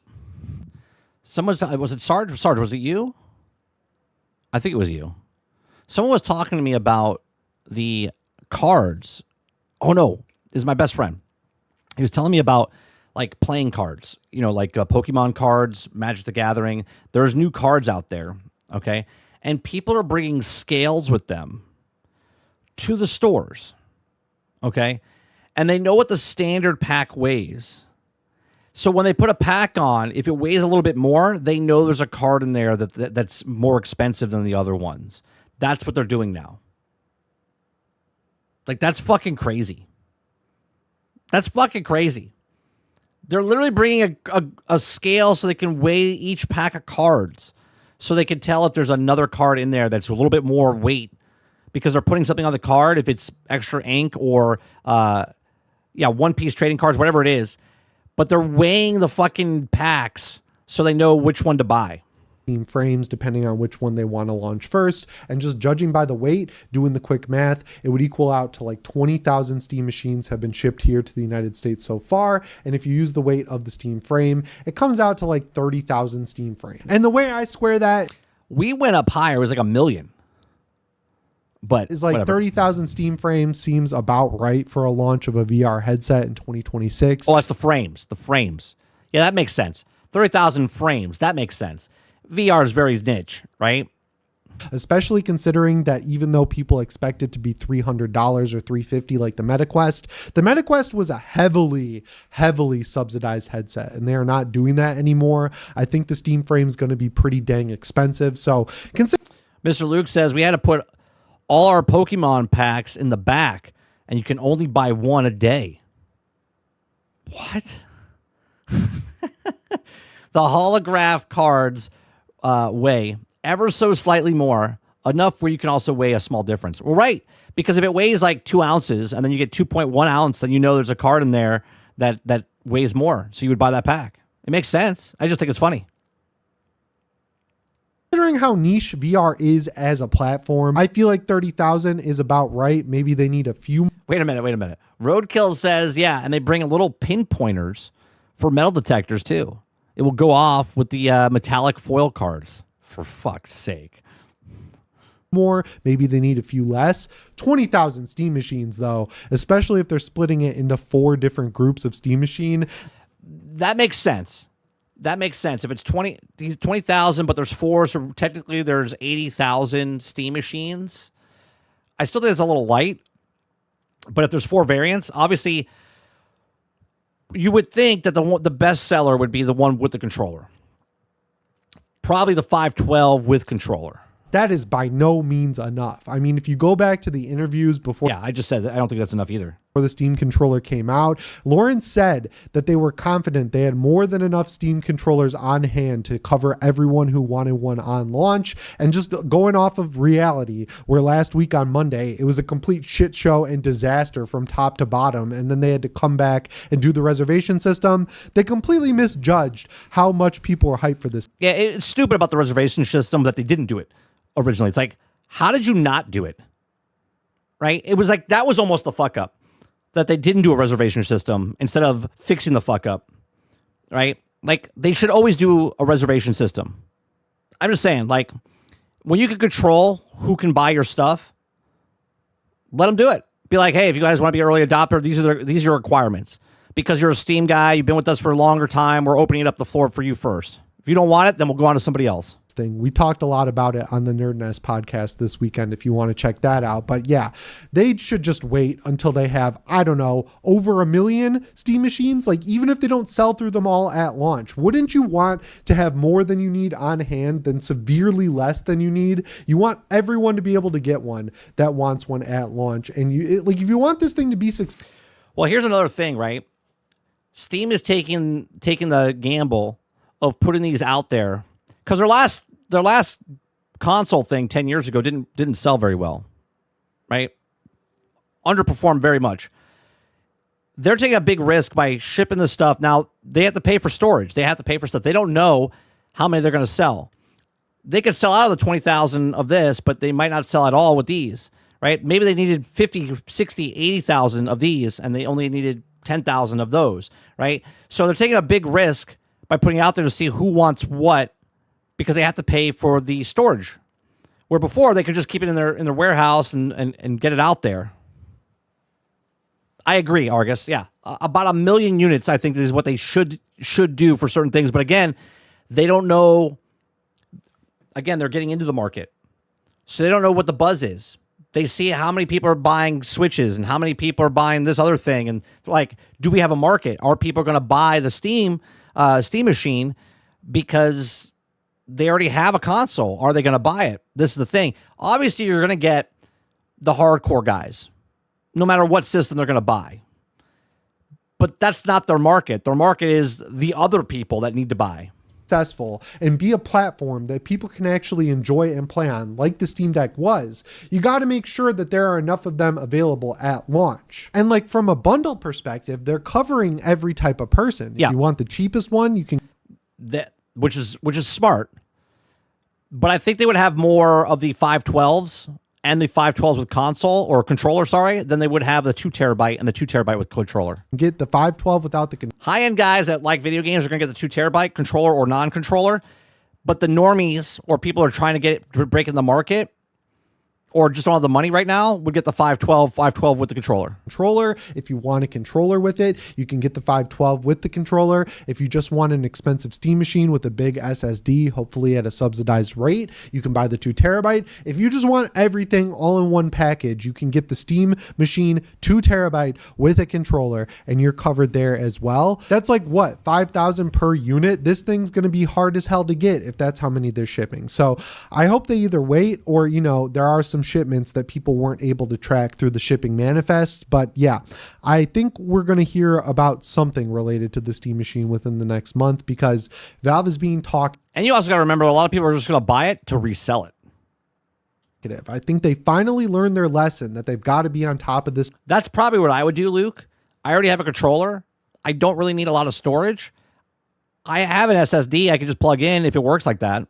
stuff, they've got to have reservation systems. And speaking of that, from the same code, people were able to data mine that there are reservation systems in place. It has stringent rules, like, your account has to be older, it has to have some purchases on it. They're going to limit it to one per person. Even if you want to buy a 512 and a 2 terabyte, they're going to say, nope, pick one. I think that's going to help. But even with that in mind, I don't think 20,000 is anywhere near enough for launch. But at the very least, if that is the number that they launch with, you can be pretty sure with the reservation system that scalpers are going to have a much tougher time than they did with the Steam controller. I was heartened to see if you reported the Steam controller listings on eBay, they would get taken down, but still, that should never have happened in the first place. So I'm glad that with both the Steam Machine and the Steam Frame, there is going to be a reservation system in place from the jump. And yeah, I'm just going to go mask off for a second here. As the one YouTuber other than Carrie from the Fox, who definitely deserved a Steam controller, probably more than I do, who didn't get a Steam controller early,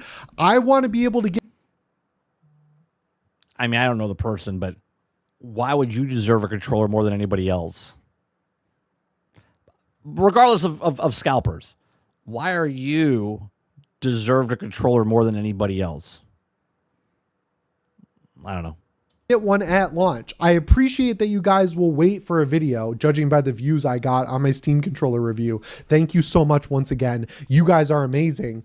I don't want you guys to have to wait. I want you to be able to see a video sooner rather than later from me. And just judging by, past experiences. But if I can get a controller before you can get a controller, why do I need you to make a video for me? Do you know what I mean? Like, just think about what he's saying. I don't want you guys to wait. I'm not waiting. If I wanted the controller and I can get a controller and you didn't get a controller before I can get a controller, sorry, I don't need you to have a controller so I know I need a controller. I'm just going to get the controller because I want the controller. Everybody else that's like, is the controller good? They didn't want it right off the bat. They were waiting for it. So they can wait for your review. Is with both Steam Decks and the Steam controller. I don't think your boy Jimmy is getting a Steam machine early. So it makes me very nervous and very stressed out. It's giving me nightmares. Like, I had an actual nightmare about the Steam machine pre-order process last night where I wasn't able to get one. And then I had to do my video again where I bring Jake on and I make him review it for me. I love doing that. Jake's one of my closest friends, but like, okay, you brought content then. If somebody else has the thing, you can make content off of it and they allow you to. Fantastic. If they don't have a channel, and you can borrow his controller and make content off of it, what's the problem? I want to be able to get the Steam machine and do a video on it. So I hope that this goes well. That's all I'm going to say. But yeah, it looks like there's going to be 4 variants at launch. And what we know right now. Oh, real quick, because I've never really watched this thing. Yeah. All right, Steam, fast suspended resume, desktop mode, seamless updates, notifications. It looks like there's going to be 4 variants. SSD card slot, Steam Store, Cloud Saves, Friends List, Steam Chat, Remote Play. Right, you could plug in an SSD to this and play off the SSD, right? At launch, and what we know right now is that there are at least 20,000 of them, and I hope they're able to get more soon. I'm like think about this for a second.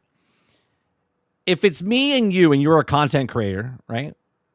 Or here, we'll do it, right? It's me and Waterbear. Waterbear's not a content creator. It's either me or Waterbear gets one. Why do I deserve it more than him? Because I'm on YouTube? That's stupid. If he wants it, I want it. Whoever gets it first. That's how that works. Not coming down on Valve for that. I understand the reality of the situation where it is difficult for them to get this product. Like, I don't think it's their fault. I'm not really mad at them for it. I wish that these RAM companies knew how badly people wanted this stuff, because then maybe they could divert more RAM. Well, obviously the RAM people know how much people want the stuff, hence why they're raising the prices. Because they know they can get the money for it. Of course they know. At a better price to Valve. But so yeah, going back to the whole point of this story, there's going to be 4 Steam machines at launch. I'm just going to be real. I'm sorry to do this. I'm going to try to buy a 2 terabyte with a controller. I'm hoarding controllers. I'm sorry, guys. I have 3 desks. I have this desk, which I've been hanging out at a lot. I got my American flag behind me. This was outside my house for 2 years and it sucked. It would twist up around the pole. So I just got one that's embroidered and it spins freely around the pole. So I hung this one on the wall. I've got my TV downstairs where my video of... Well, of course, Argus, but that's the fear of missing out, right? I want it now. I need it now. I need it for my channel. I need it because I want to play video games. this is why things sell the way they do. This is why there's a rampant, anytime a new system comes out or a console comes out, people can't get it. Because not only do people just want it for themselves, but then there's the other wrench in the gears, which is scalpers. People reselling multiple copies. This is why they're angry, right? I always say, every man for themselves, right? If something happens in the world, you worry about yourself first, and then when you're comfortable, that's when you help other people. That's how most people act. Me personally, I run towards things, not away from things. Me as a person, I will give up. Like if I had the thing and someone's like, I really wanted that, I would give it to them because that's the person I am. Not everyone's like me. Showing it off. I got 2 million views, which is the most views I've ever gotten on a video. I wish it was on YouTube, but I'll take that. And then I've got my basement Windows PC. I want a Steam controller at both. Right now, the basement PC. Again, I'm not judging this person, but he wants 2 controllers, so he has one at one desk and one at the other.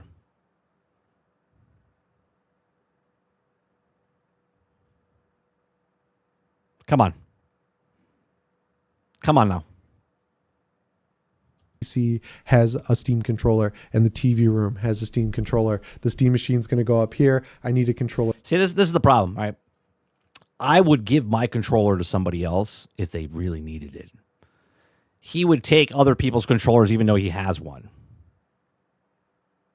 With it. Hopefully you can forgive me. I apologize for being a Steam controller hoarder. I will say, if I knew it was going to be that hard to get, I was. Why wouldn't you know?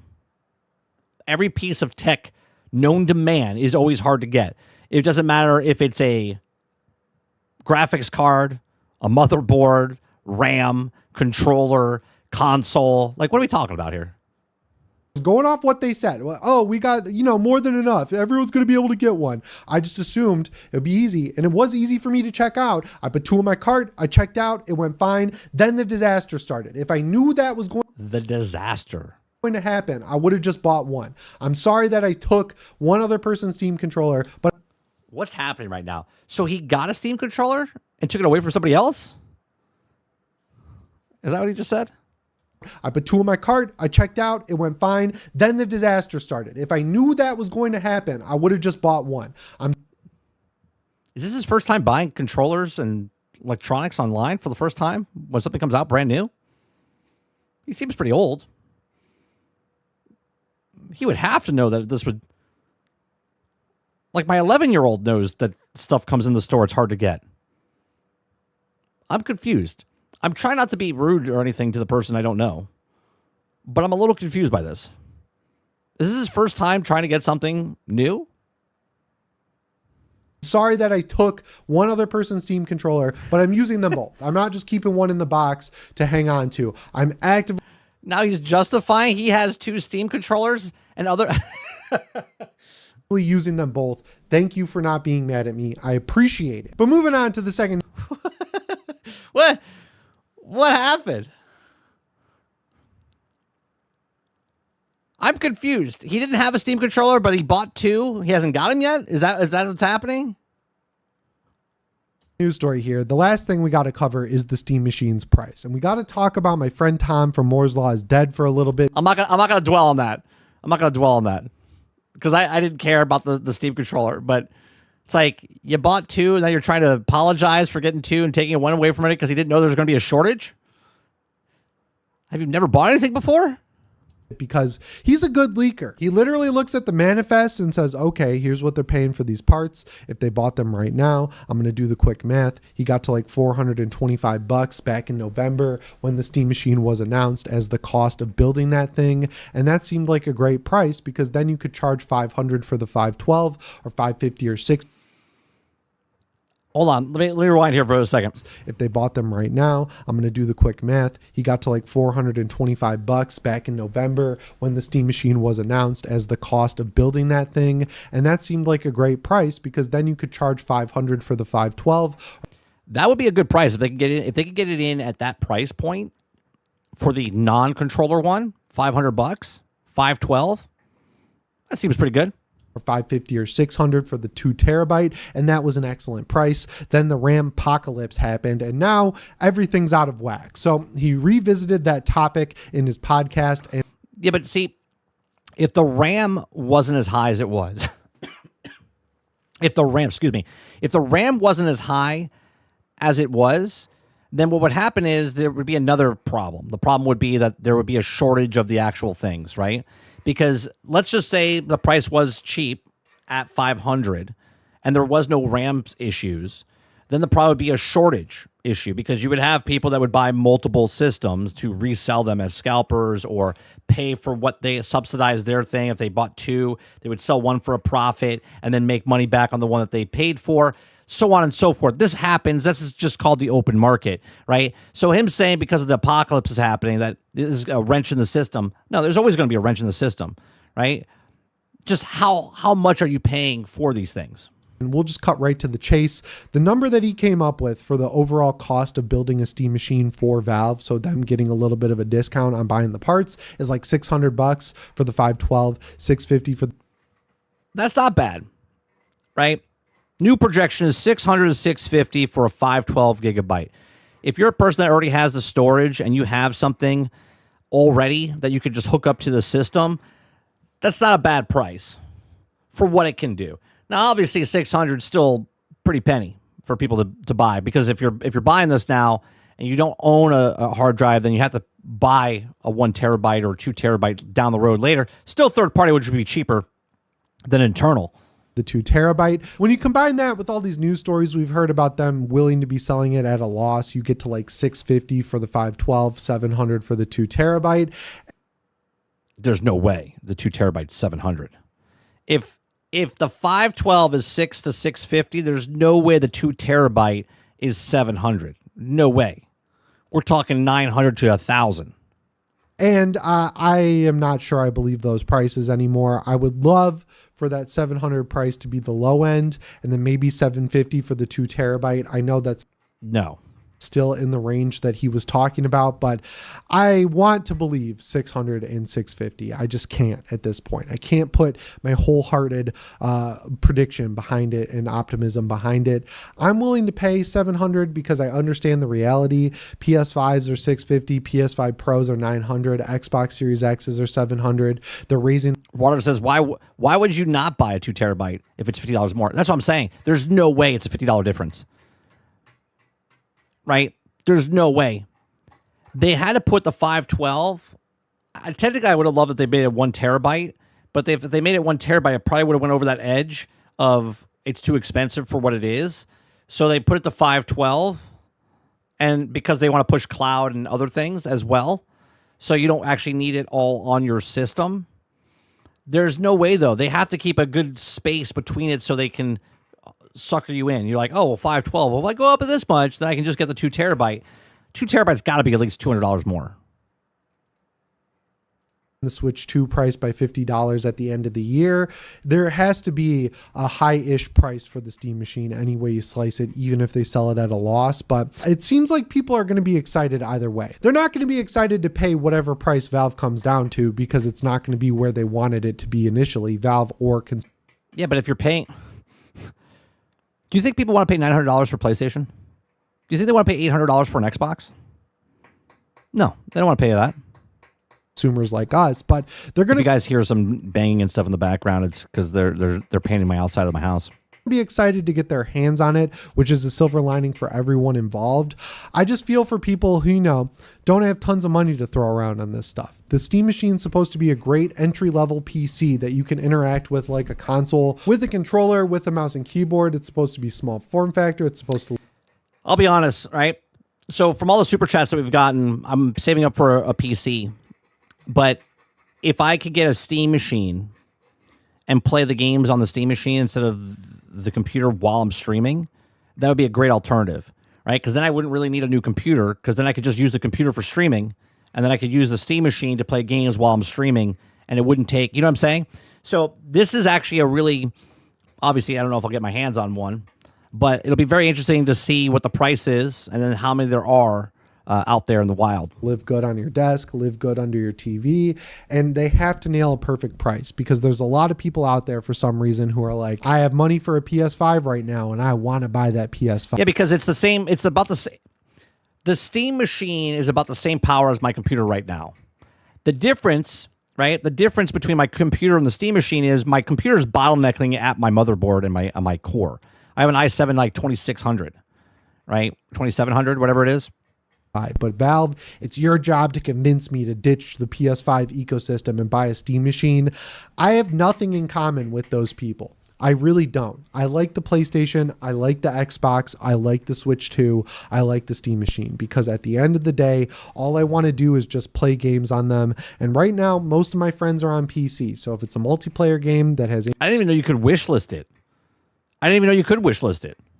Well, maybe I'll do that. Anti-cheat support on SteamOS. Yeah, because we've been getting super chats, and I've been saving up the super chats. I play it on my SteamOS PC. If it's a multiplayer game that doesn't have anti-cheat support for Linux, I play it on my Windows PC. I would prefer to be able to play every game on SteamOS, because it's my favorite operating system right now, and the Steam Deck is my all-time favorite handheld/console ever. But, you know, I like playing games at the end of the day. I don't get into this measuring. I don't get into this console war bullshit. I don't really... At least I appreciate that. Like I said, I've never watched this gentleman before, right? I'm glad he doesn't get take part of the console war bullshit. care. I want all of them to do well, because they all have fans. There are fans in every... Yeah, my PC, Luke, is from 2016. I've upgraded the RAM about 4 years ago. And I upgraded, so it's 10 years old, right? Because we've been living in this house, it's 10 years, almost 10 years, 9 years. We moved in 2017. I bought it in 2016. So I've upgraded the graphics card, I upgraded the RAM, right? I had to put a new power supply in it. We got a new hard drive, because my main hard drive that I bought in 2016 passed. Now it's a solid state drive, right? So I've meal pieced this thing together over the years, right? But I still have the motherboard and the i7. Who live for the performance. They live for the numbers. They don't play games. I am not that person. I don't like people like that. I just want to play the games, and I want everyone to have their preferred platform doing well and playing every game on the market. All that being said, I want them to hit a good price point so everyone feels like they get a deal, they get a good value, they don't get buyer's remorse when they see that the performance needs FSR to hit 4K 60 FPS. I just want it to be a good launch for everyone involved at the end of the day. And a huge portion of that feeling is hitting a good price point. There's really no other way around it. So while I don't fully support, I don't fully trust that this thing... I think the wish list would be more for just people so Steam knows how many to ship out, right? Thing will be in that $600 to $650 range. I gotta just say, I hope it is. I really... Can you imagine if the Steam machine's between $500 and $650 for the 512 or 512 with the controller? That'd be a nice entry point for Steam to come in and compete with Xbox and PlayStation and Nintendo. am crossing my fingers that it is. I just want to be honest with you guys, as I always am, and say that, you know, I'm feeling 700. I'm feeling 700 for the 512. I'm feeling 750 for the 2 terabyte. I think you're off by that. There's no way there's a $50 price difference between the 2 terabyte and the 512. I'm sorry, you're mistaken there. Okay. No one would buy the 512. They would all get the 2 terabyte. The only reason they would get the 2 tera or the 512 after the 2 terabyte, if they were only a $50 difference, is if they sold out of the 2 terabyte. And they're like, all right, I guess I get the 512, right? There has to be way bigger difference, $150, $200 between the 512 and the 2 terabyte. You're getting a better deal on the top end. It's going to be the exact same shakeout as the Steam Decks, right? Like the $400 model was great as an entry-level price. It was kind of like not getting you $400 of value, though. You needed an SD card with it.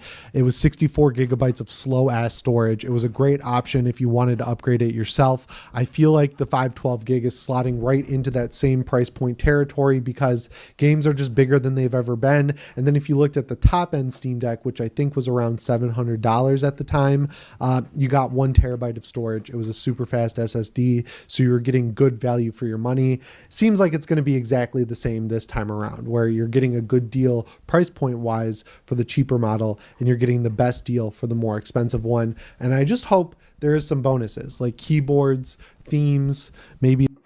It's going to be a la carte, right, chat? You would have to assume that that Steam is going to be selling that stuff all separate. Like they're going to bundle the controller and the thing. Maybe they'll do a bigger bundle once they all have, once it's out there. They'll put the frame in there with it, the controller with it, the you know what I mean, like the little accessories that come with it. A special colorway. I'd love a Steam controller that matches my Steam Deck OLED. I'd love a shell for the Steam machine that's black and orange like my Steam Deck OLED. But let's just focus on getting it out the door. Like that's all we can really hope for at this point. But yeah, guys, that's all I've got for you in today's video. Just gonna be honest, I'm a little tired. I'm just gonna be real. I did yard work this weekend. Okay, so check out his channel. Down below in the link in the description. It's called Deck Ready. Let me go to the Steam wish list. Okay, so if you just go to Steam and you type in the Steam machine.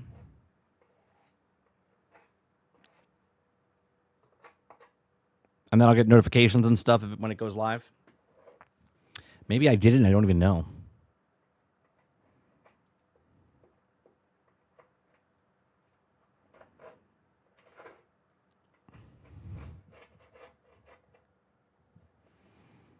Oh, yeah, look at that. Steam machine.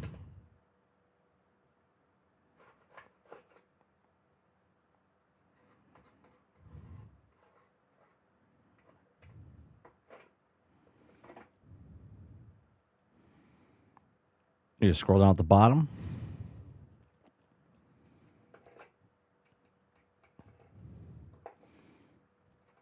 Where do you... Okay. Because I went to your thing. Luke hit me up with the actual.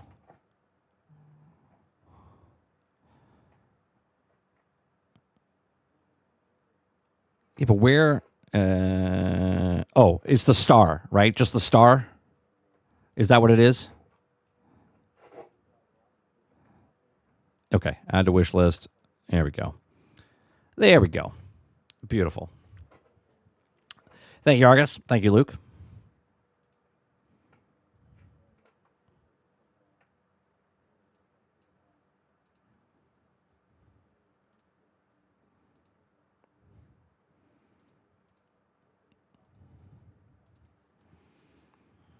Yeah, there's no way there's going to be a $50 difference.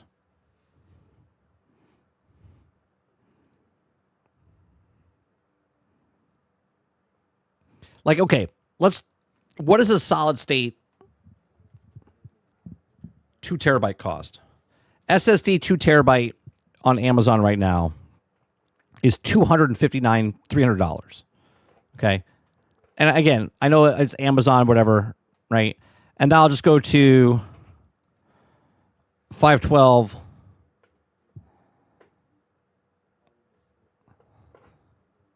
Yeah, it's $80 for 512 gigabyte internal SSD, right? It's $300 for 2 terabytes. There's no way. There's no way you're getting a $50 difference between the 512 and the 2 terabyte.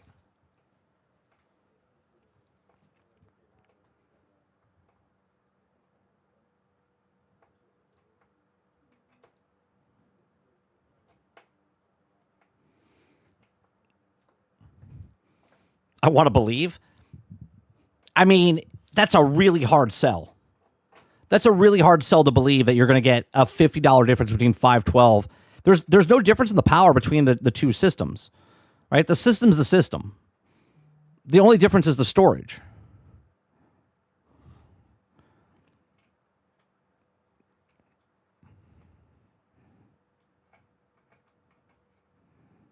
Core features, SteamOS, small form factor, cool and quiet. Okay. On and off for days. Ready per monitor, can also grow. 1 gigabyte Ethernet display port. HDMI 2.0. They don't even have an HDMI 3.0? Really? Available in 2 storage sizes, 512 and 2 terabyte. Both come with expandable storage via micro SD. Now, I wonder if it's proprietary or can you buy third party with it?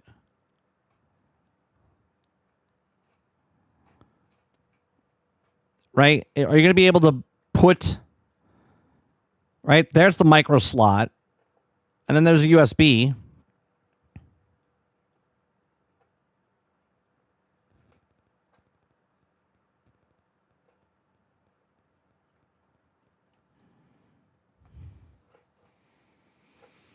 Agreed, crowded. I think of the 2 terabyte, if whatever it is, it'll be $200 more, right? So if it comes out at 700 for the 512, it'll be 900 for the 2 terabyte. If it's 500, it'll be 700. If it's 600, it'll be 800. You know what I mean? I think about a $200 difference.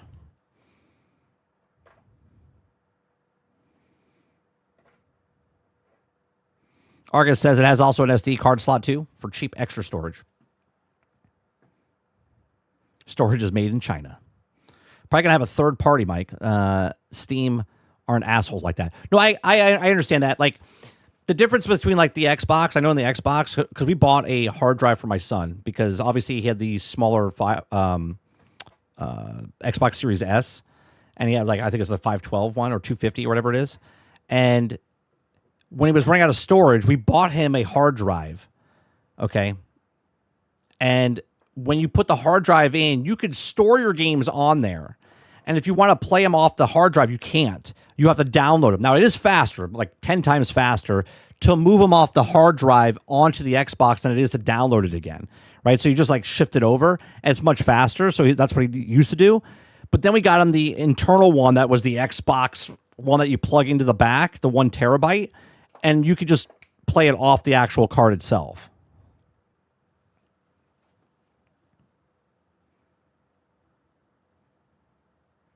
You can't even format it, though, Luke. Like the external hard drive, you can format it to work with the Xbox, but you can't format it to run off of the other hard drive. It has to be a certain SD that works internally.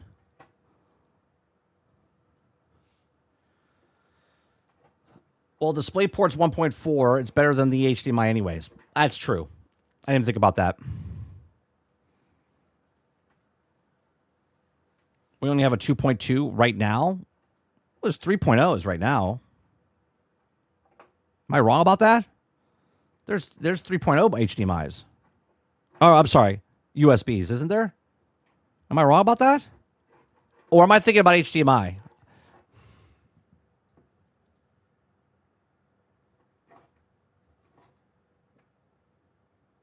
No, USB 3.0. Yeah.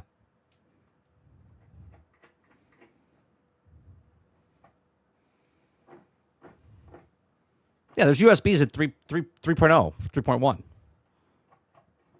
Argus says basically no gaming console reduced prices for more storage. If they add 1 terabyte of storage, it's almost always $100 per terabyte. Increase on all consoles. They don't seem to compromise on price with storage. Right, and that's what I'm saying. So let's say 150, because you're saying 100 per terabyte. Okay, so if it's 512 and you're giving 1 terabyte, that would be $50 more, right? So if 512 is $50, 1 terabyte is $100. 2 terabytes would be $150 more than 512. We're saying 200, so let's say 150. So if the regular console is 600, then it'd be 750, right? Or 800.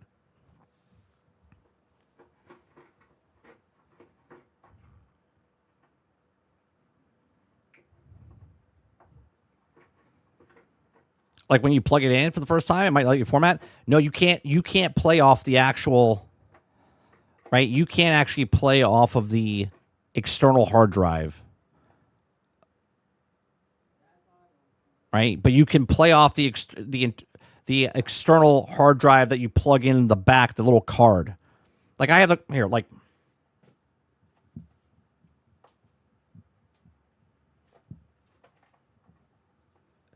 This card lets you play it off directly off of this. Okay. And this is a Seagate one. Okay. The Seagate that you plug directly in plays it right off here. The Seagate external hard drive that you plug in, it doesn't let you play other games off the thing. You have to move them over internally. It's super fast to move it from the hard drive onto your console, but it's still a pain in the ass.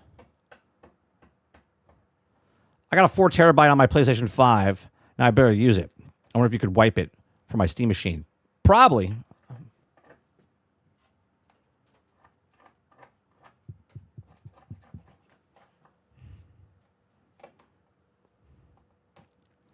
Argus says, yeah, it's going to be about $200 more for 2 terabytes, unless they get a hell of a deal from somewhere. Right.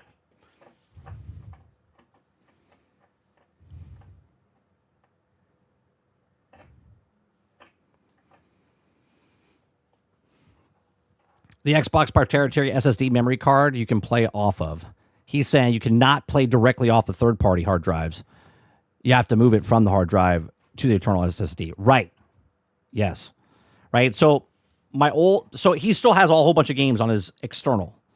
If he wants to play these games and he has it plugged into his Xbox, he can't play the games from that storage. He has the one that I just showed you as well. Okay. And he can store those and move them into the internal. So let's say he's playing 10 games and that fills up his whole storage. If he's not playing some of those games, he removes them, puts them on this external storage, moves those on the internal storage, and then he's good to go. Sorry, if I probably said HDMI. I said USB 3.0. When I said when we were looking at the Steam machine, they were showing. They said they only have a HDMI. So I did say that, Aku. I was thinking of the USB, and I'd said HDMI 2.0, and then I said one USB-C, right? I did. So I misspoke. So I did say HDMI, but I was thinking USB 3.0, but I said HDMI 2.0, and you said we only have 2.2. You are correct, right? I misspoke because, and I'll show you why. Because when I was reading it, you can't really see it, but when you look at the HDMI was right above the USB. So when I looked at it, I saw a 2.0 USB is the way I read it, because I just glanced over at it. So you are correct. I misspoke.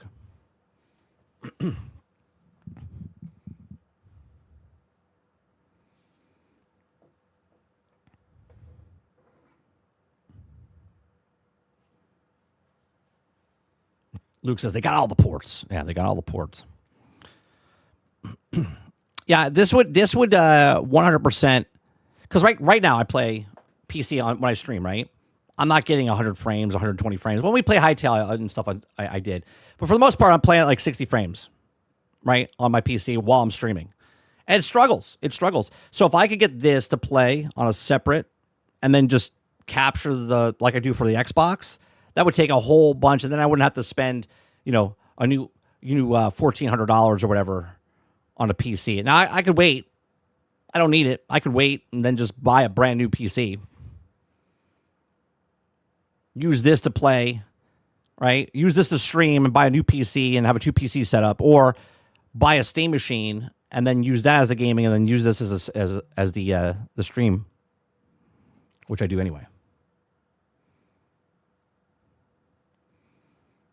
I would assume you could do whatever the max is for the micro. If you can get what is a macro? Well, let me look it up.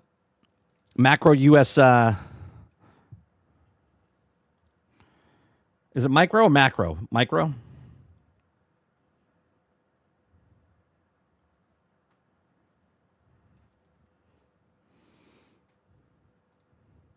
What's the max?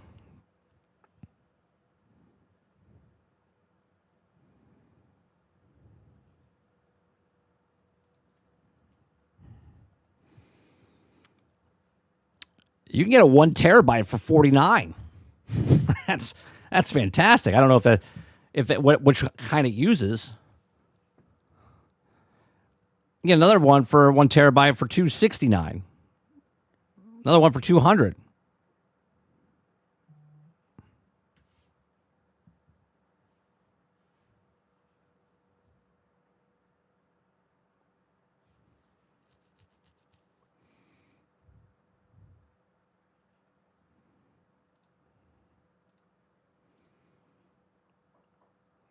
Just so if you guys want to do, I know Waterbear's here, and maybe I know he's already had a sip of coffee and he's already checked the marathon numbers.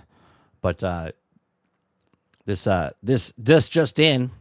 Now, obviously, it's Tuesday. They usually do server stuff, which doesn't look like they did it today. It's at 5,848 players, 11,024-hour peak. Marathon. That's the daily check-in for Waterbear. Waterbear. It's like, yeah. It's like he gets the paper out. Check the marathon numbers. Check the marathon numbers.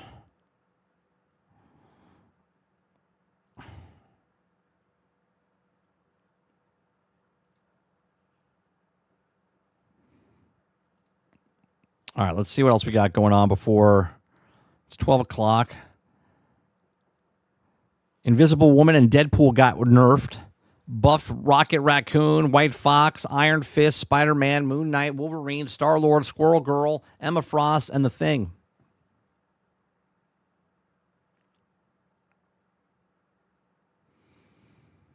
eBay rejected the the GameStop deal or talk.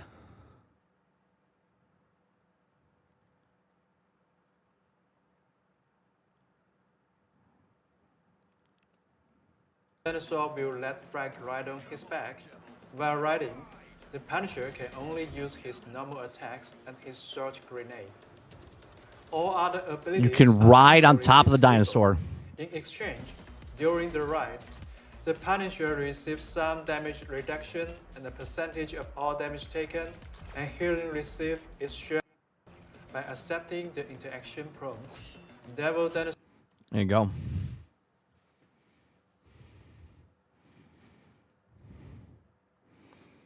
You can power to the roster, always ready to turn the opposition to strength. Evil Dinosaur brings raw primal power to the roster, always ready to turn the opposition to strength. Evil Dinosaur brings raw. There you go.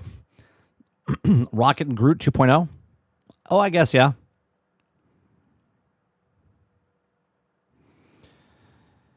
Get ready for more player experience improvements arriving in Update 50 for Elder Scrolls Online. Get ready to shed. Oh, wow.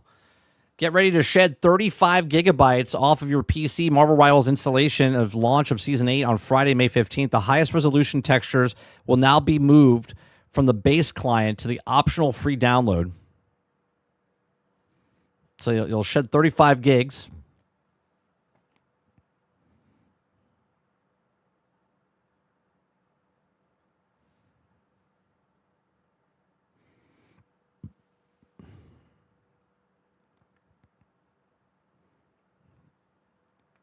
For you PlayStation guys out there, a Scuff Omega, a performance controller officially licensed for PlayStation 5 launching today. How much does that cost?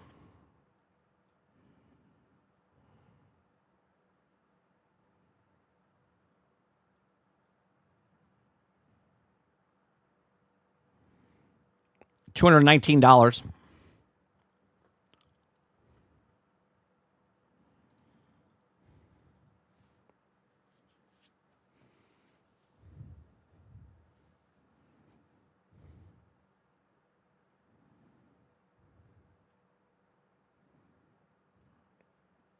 What else we got?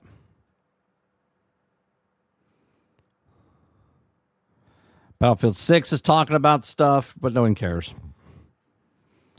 Nobody cares. I'm excited that Scott's in the game now. Cyclops is in the game. Well, next month. At least that he's coming to the game.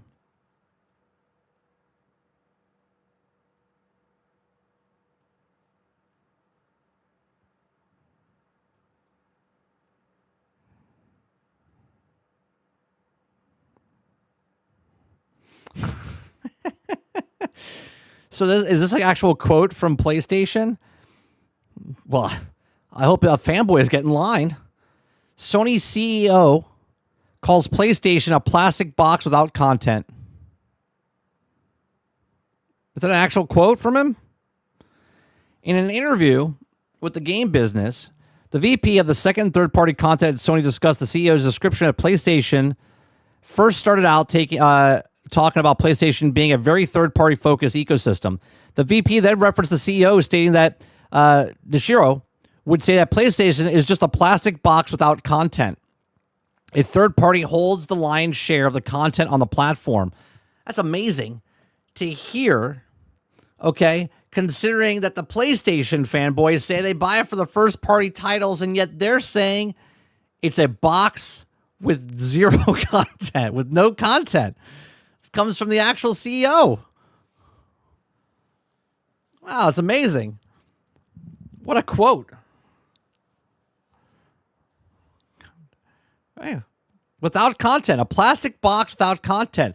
I mean, I'm only going to say what the CEO says of his own company, right? Sony CEO calls PlayStation a plastic box without content. That's crazy. That's crazy. Later, Jesse.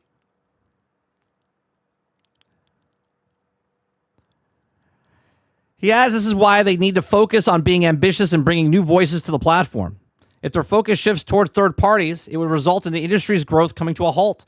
The VP added that the team, as an industry leader, is responsibility to continue to drive and push to grow the whole industry, not just their own business. In other words, Sony is currently facing a class action lawsuit allegedly monopolizing the market by restricting third-party games on its platform. Additionally, the war between physical and digital games continues as Sony fiscal year 2025 quarter 4 starts to show a strong preference for digital PlayStation games.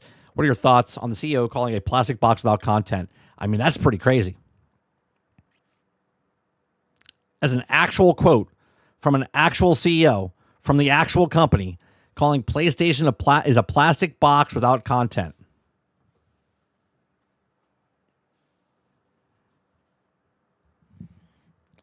Allturn says that can also be applied to Xbox on the Switch too. The Gen console can be called that. Absolutely. I agree with you. We've been saying that for years, right? From both these consoles. But it hits just a little different when the CEO of the company says it, that their plastic box is without content. That's crazy. Yeah, I know. We've been saying that for years. It just comes off a little different when the guy says it that's at the company.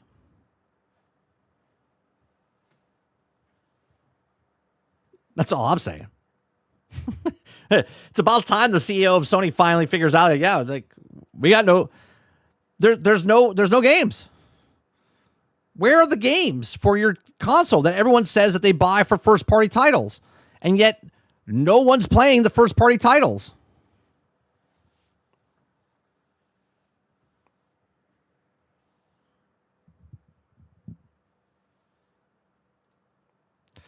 That's gonna, you know what? Let's put that. I gotta put that so we can talk about that. We can talk about that for GXG on Thursday. That's fucking crazy. That's not a nothing burger, by the way. That is literally the CEO saying it's a plastic box without content. That's fucking crazy. The fake news would say this is false. They would claim Sony has many games. So many games. So many. So many G-Smez that PlayStation is the best. That's right. I'm so glad we had that talking thing. That fits perfect. Thank you very much for the $5. Aku, appreciate that. Yeah, that's crazy. Crowded says a $900 plastic box, by the way, right? $900 plastic box with no content, without content. That's exactly right.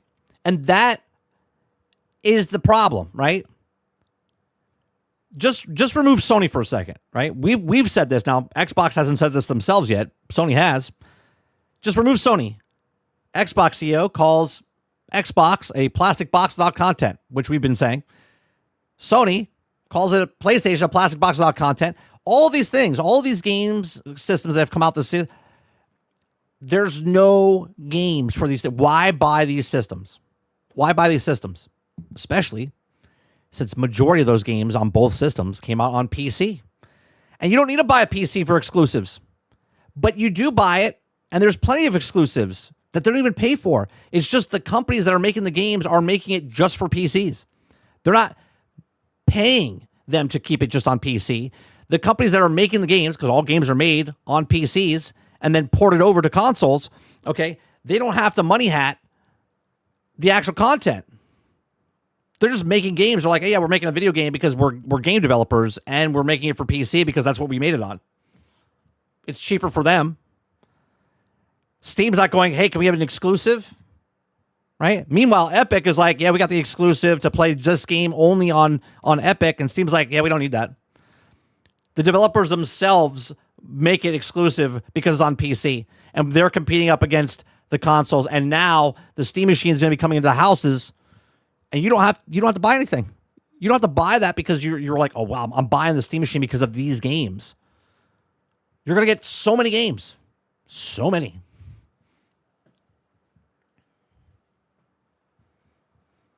Right? No stand, no disk drive, 900. No content. That's crazy. Ghost of Yotei was a massive success compared to Spider-Man 2. Sucker Punch spent smartly while Spider-Man 2 overspent. Well, yeah, massive success compared to a $350 million thing. It didn't sell as many copies as Spider-Man, but it also didn't have to.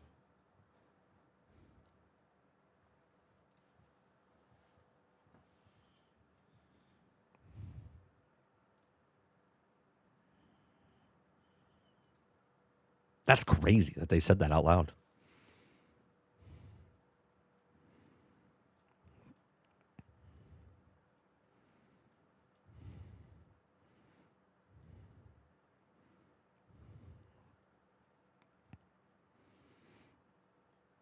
All right, what else we got here? Anything else?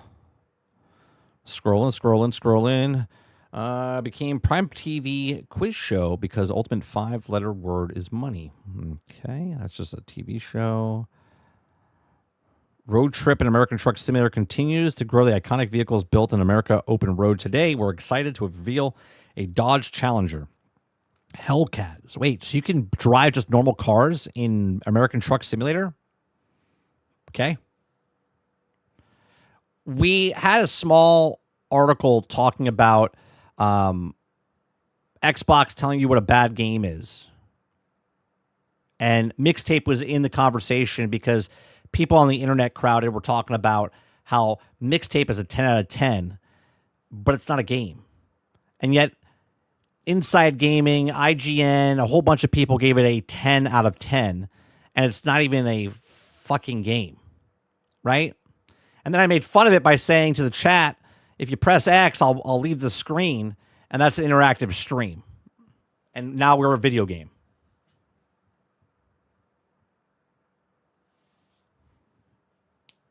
Justin Dove says, I'm going to say, quote, not that they say no games, but the bulk of the earning comes from third party. Well, the quote from the actual guy was, it's a plastic box with no content. That was the actual quote.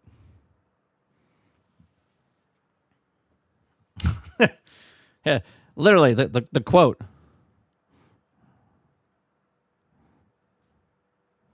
They talk about that third-party focus, but the actual quote, PlayStation is just a plastic box without content. The third party holds the lion's share of the content on the platform.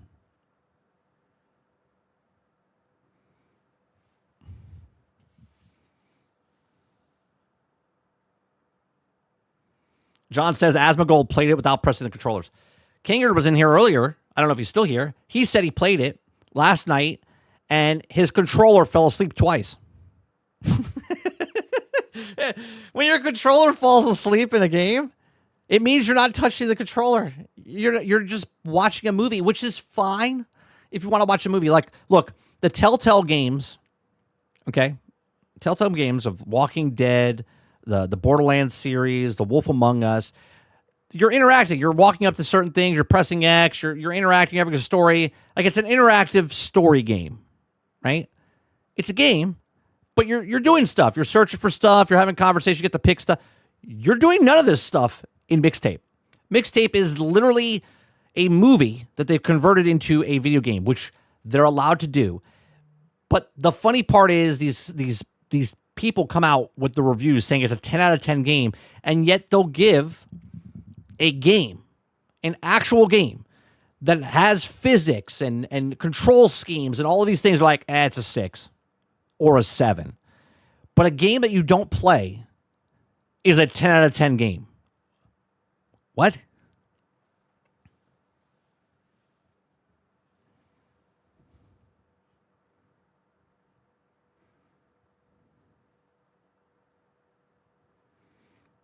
Is it more of a game or less than a game compared to her story? If you're gonna make a video game, it's got to have some. I would say this: if you make a game, then the game has to have 60% of game in the game. Like, you can make a movie game, but it's got to have like more than 50% of the game being game, not just a movie with you press a button every once in a while. Now, I do get it. Making a video game movie like they did is much cheaper than making a movie. Do we know the budget? Do we know the budget of Mixtape?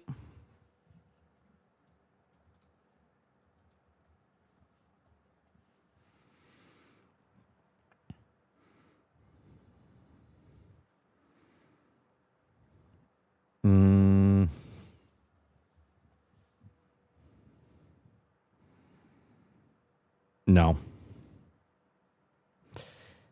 It says music licensing cost in Mixtape features extensive licensed music, which is a major cost factor. Industry observers' estimation of licensing for 28 songs would cost between $30,000 and $50,000 just for the portion of a soundtrack, with total licensing costs significantly higher.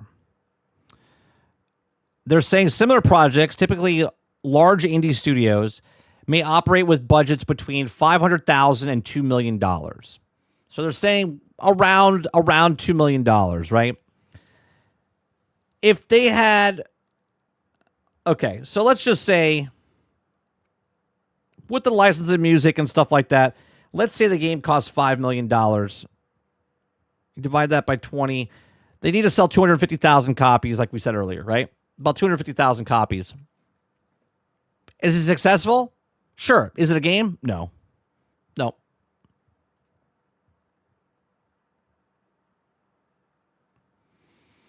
To call Mixtape a game is stretching it way out in the middle of the ocean. Crowd says the best part of the game is the music they didn't create. I only saw some clips, right? I only saw some clips. Everyone says they basically took things from like Ferris Bueller and other iconic movies from the 90s and just put it in that and then told a story within that.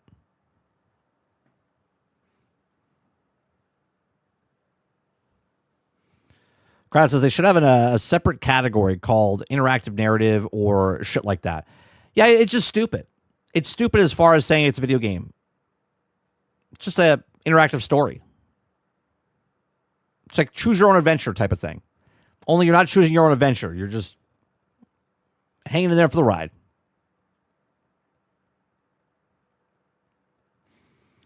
As a Ferris Bueller scene where she's going through the yards and dodge in people. Oh, okay. Yeah, I've only seen a couple shots. I'm like, yeah, I'm good. That's crazy. Yeah, it's definitely not a video game. I don't think it's a video game. Forza 6 will support a DLSS 4.5 dynamic. Okay. Here's our at 4K 1440p by 1080p performance numbers. So this is what it'll run if you have a 5090. Okay. Here's what it'll run on the...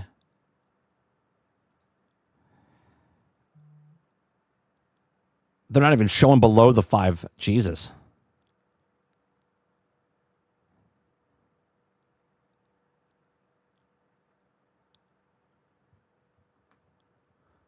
They don't even show like the other card series.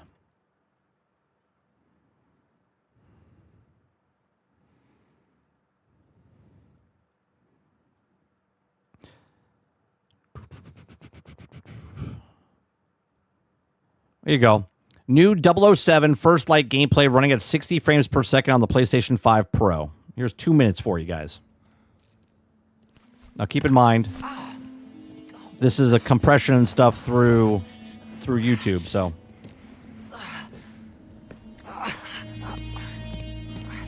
Whoa. Hey, a little warning next time. Huh? I feel sleepy. Hey, excuse me. Relax. Are you lost?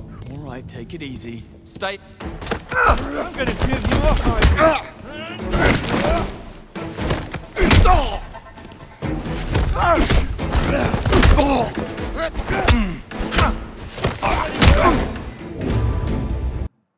Hold on.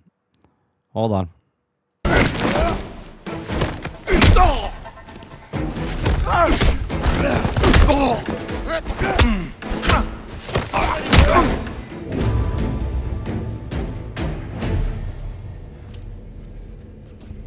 Nobody heard that?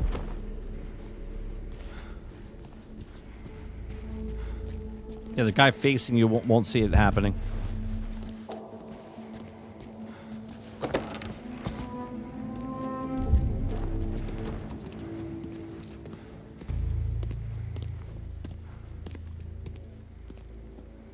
Need to see your ID. Really? You saw it last time you came by, and the time before that. I think we've established that I work here, sir. That's convenient. Some sort of problem. Wait! Next time. You'll what? Bingo. Ask me for my ID. That's convenient as well. Okay. Wait a minute. You're telling me this guy didn't see Bond? Hold on a second. Next time. I understand you have to remove your disbelief. I get it. I got it. Bingo. Ask me for my ID.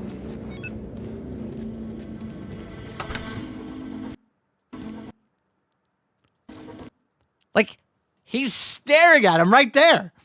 He's staring at him right there. If this man that's a security guard of this facility does not see this man squatting down, what are we talking about? Look at him. Still can see him.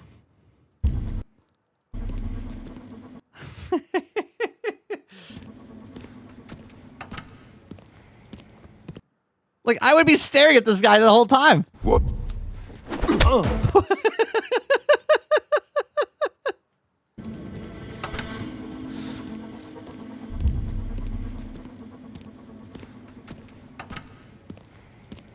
What? Oh, man.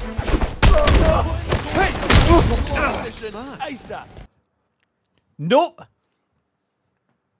Okay. I can't. I understand it's a video game. I get it. I understand it's a video game. Okay. He literally just took the man's head. First of all, fists and the noise that we're hearing should be heard by other people in the same room. Then, look at this statue. It's gotta weigh 30 pounds, 40 pounds. He gets punched, kicks him into the thing. The thing flies through the air. I'm sure that won't make noise when it hits the glass that it's flying towards. Then he takes him, slams the door open, knocks out, and these guys in the room don't hear shit. Is everybody deaf and blind in the 007 game? What is happening? I'm gonna snap your neck. Get on the comms, we need them. Make Control. We've got a situation down here. Stand back up. Oh, why isn't that guy trying to come after you? One at a time. One at a time. One at a time. Wait your turn. This guy's a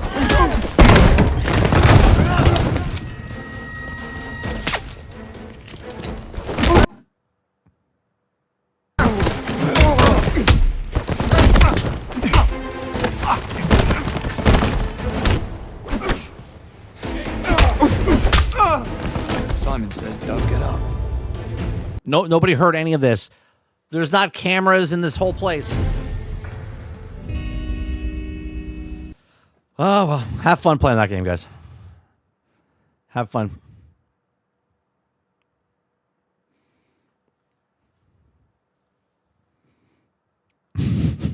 Mr. Luke says, shut the fuck up.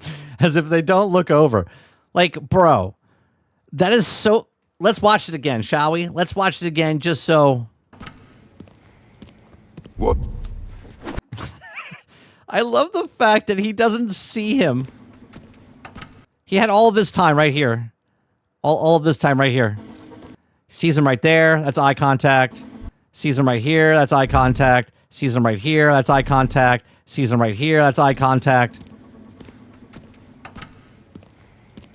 What? And then look how hard he hits this door. Nobody looks over. Nobody looks over until he picks up and throws the book.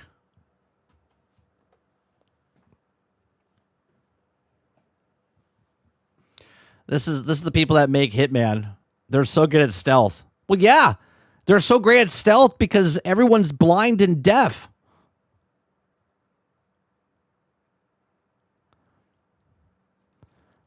Sold me not getting it even more. It's just yesterday I thought the process of fighting, it's MVP, but not progressive. It's playing hide and seek with your 5-year-old. So ridiculous. I'm gonna snap your neck. And then nobody attacks. Look, one at a time. Wait your turn. Oh no, he's hitting Jeff. Nope. I'll fight you. No, I'm gonna run. Got a situation down here. Get back up.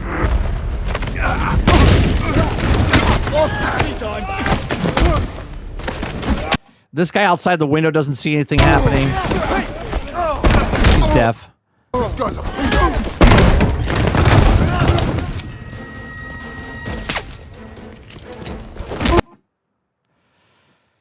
Oh my god, that's fantastic. I know I'm watching it when you guys can't see it. Just good stuff. I know you can't see. It's all right. It's like you're the NPCs, Luke. I was just trying to give you the feeling of what they do. Good stuff. It's at 60 frames per second, though.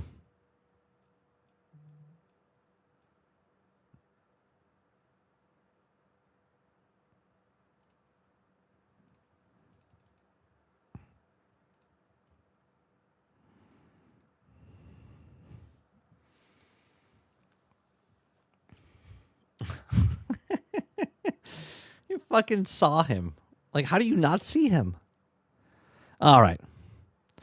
With all that excitement, I have to run out and buy 007. Pre-order now. No, don't pre-order. Everyone's going to tell you it's fantastic, though. Well, yeah, you could feel like a James Bond, too. Hold on, guys. I'm going to sneak so you don't see me, okay? I'm going to sneak.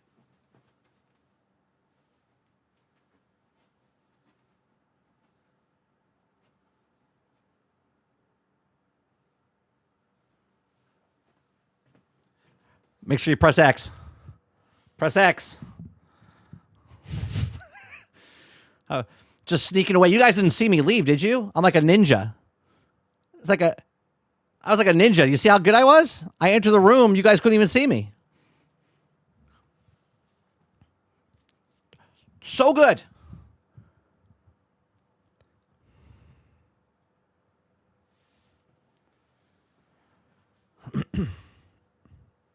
$30, did you get a $2 super chat? No, the last super chat I got was the $5 one that you did 16 minutes ago.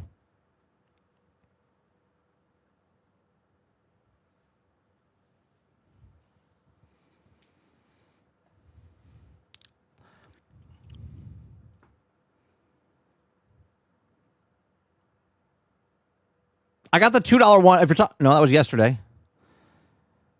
The super chats we got today were Eclipse, Ward, Sarge, and you.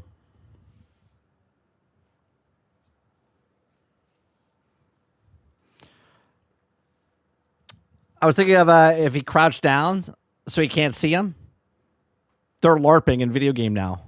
Yeah, because look, you can't see me. Watch. You can't see me, right? Yeah. It's fine. Super realistic.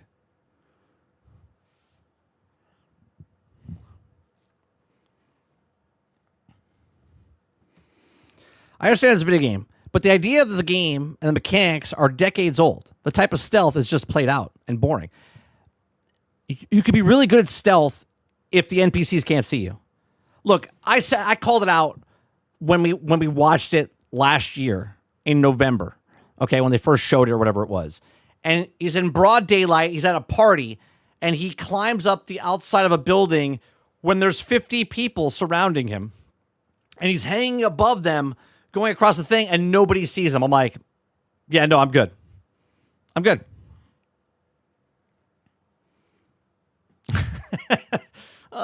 Yeah, if you do this, you can't see me. Yeah. And I know people are going to be like, oh, you're nitpicking on it. There's other games like that. That's great. If I'm sneaking around and yet the guy is looking directly at me, I might as well just walk up to him and beat his ass. What's the point? He literally walked up and was like, huh? Like, what? It's another movie game, but hitting all the buttons so the controller don't fall asleep. It's sad. I'm sure it'll be great. I'm sure IGN will give it 8 out of 10. 8 out of 10. Not 7 out of 10. 8 out of 10.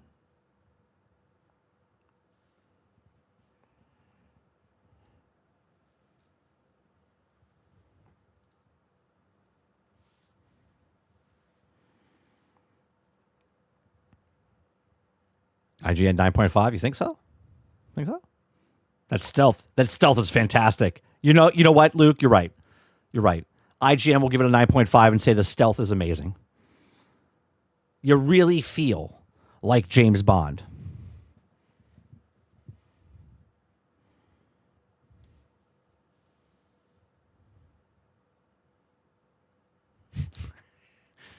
Must have been the wind. Oh, it's supposed to be wind, I'll say. It must have been the wind. Yeah, like, thank you very much for the $2 super chat. Like, how do you get that fucking close? Right? How do you get that close and then not notice him when you looked at him the entire time? So dumb. So dumb. All right.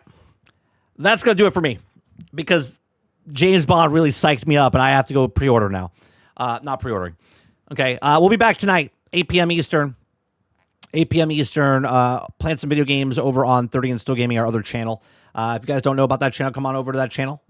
We subscribe over there. We just play video games, bullshit while we play video games instead of bullshitting while we're talking about the bullshit. Other than that, hit the like button, hit the subscribe button. If you'd like to go above and beyond that, become a member as little as $5. I do appreciate you very much. Make sure you go check out our other songs on Spotify, iHeart, iTunes. I got a new song we'll play out for you. It's called The Game Plays Itself. It's self-explanatory. So make sure you guys stick around, listen to that. It's not out yet, but it's a new song we just came up with. It's based off of mixtape because you don't play your video games anymore. You guys have a great rest of your day. I'll see you guys in the next one. Peace.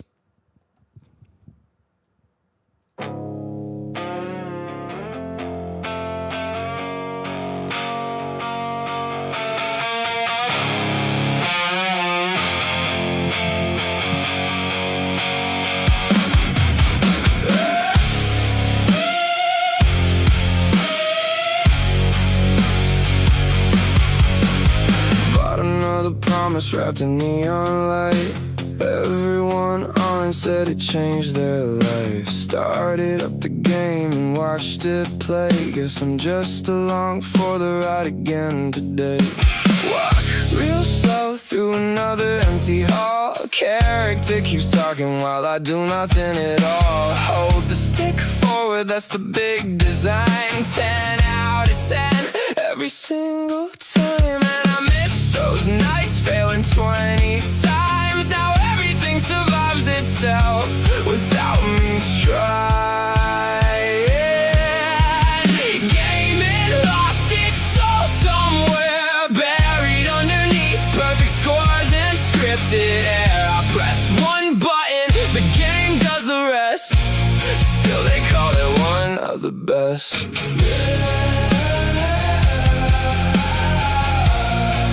Another 10 out of 10. Guess gameplay's dead again. Used to learn patterns, used to earn the win. Now the checkpoints save me every 10 seconds in. Can't even fail if I wanted to try. Just stare at the screen while the hours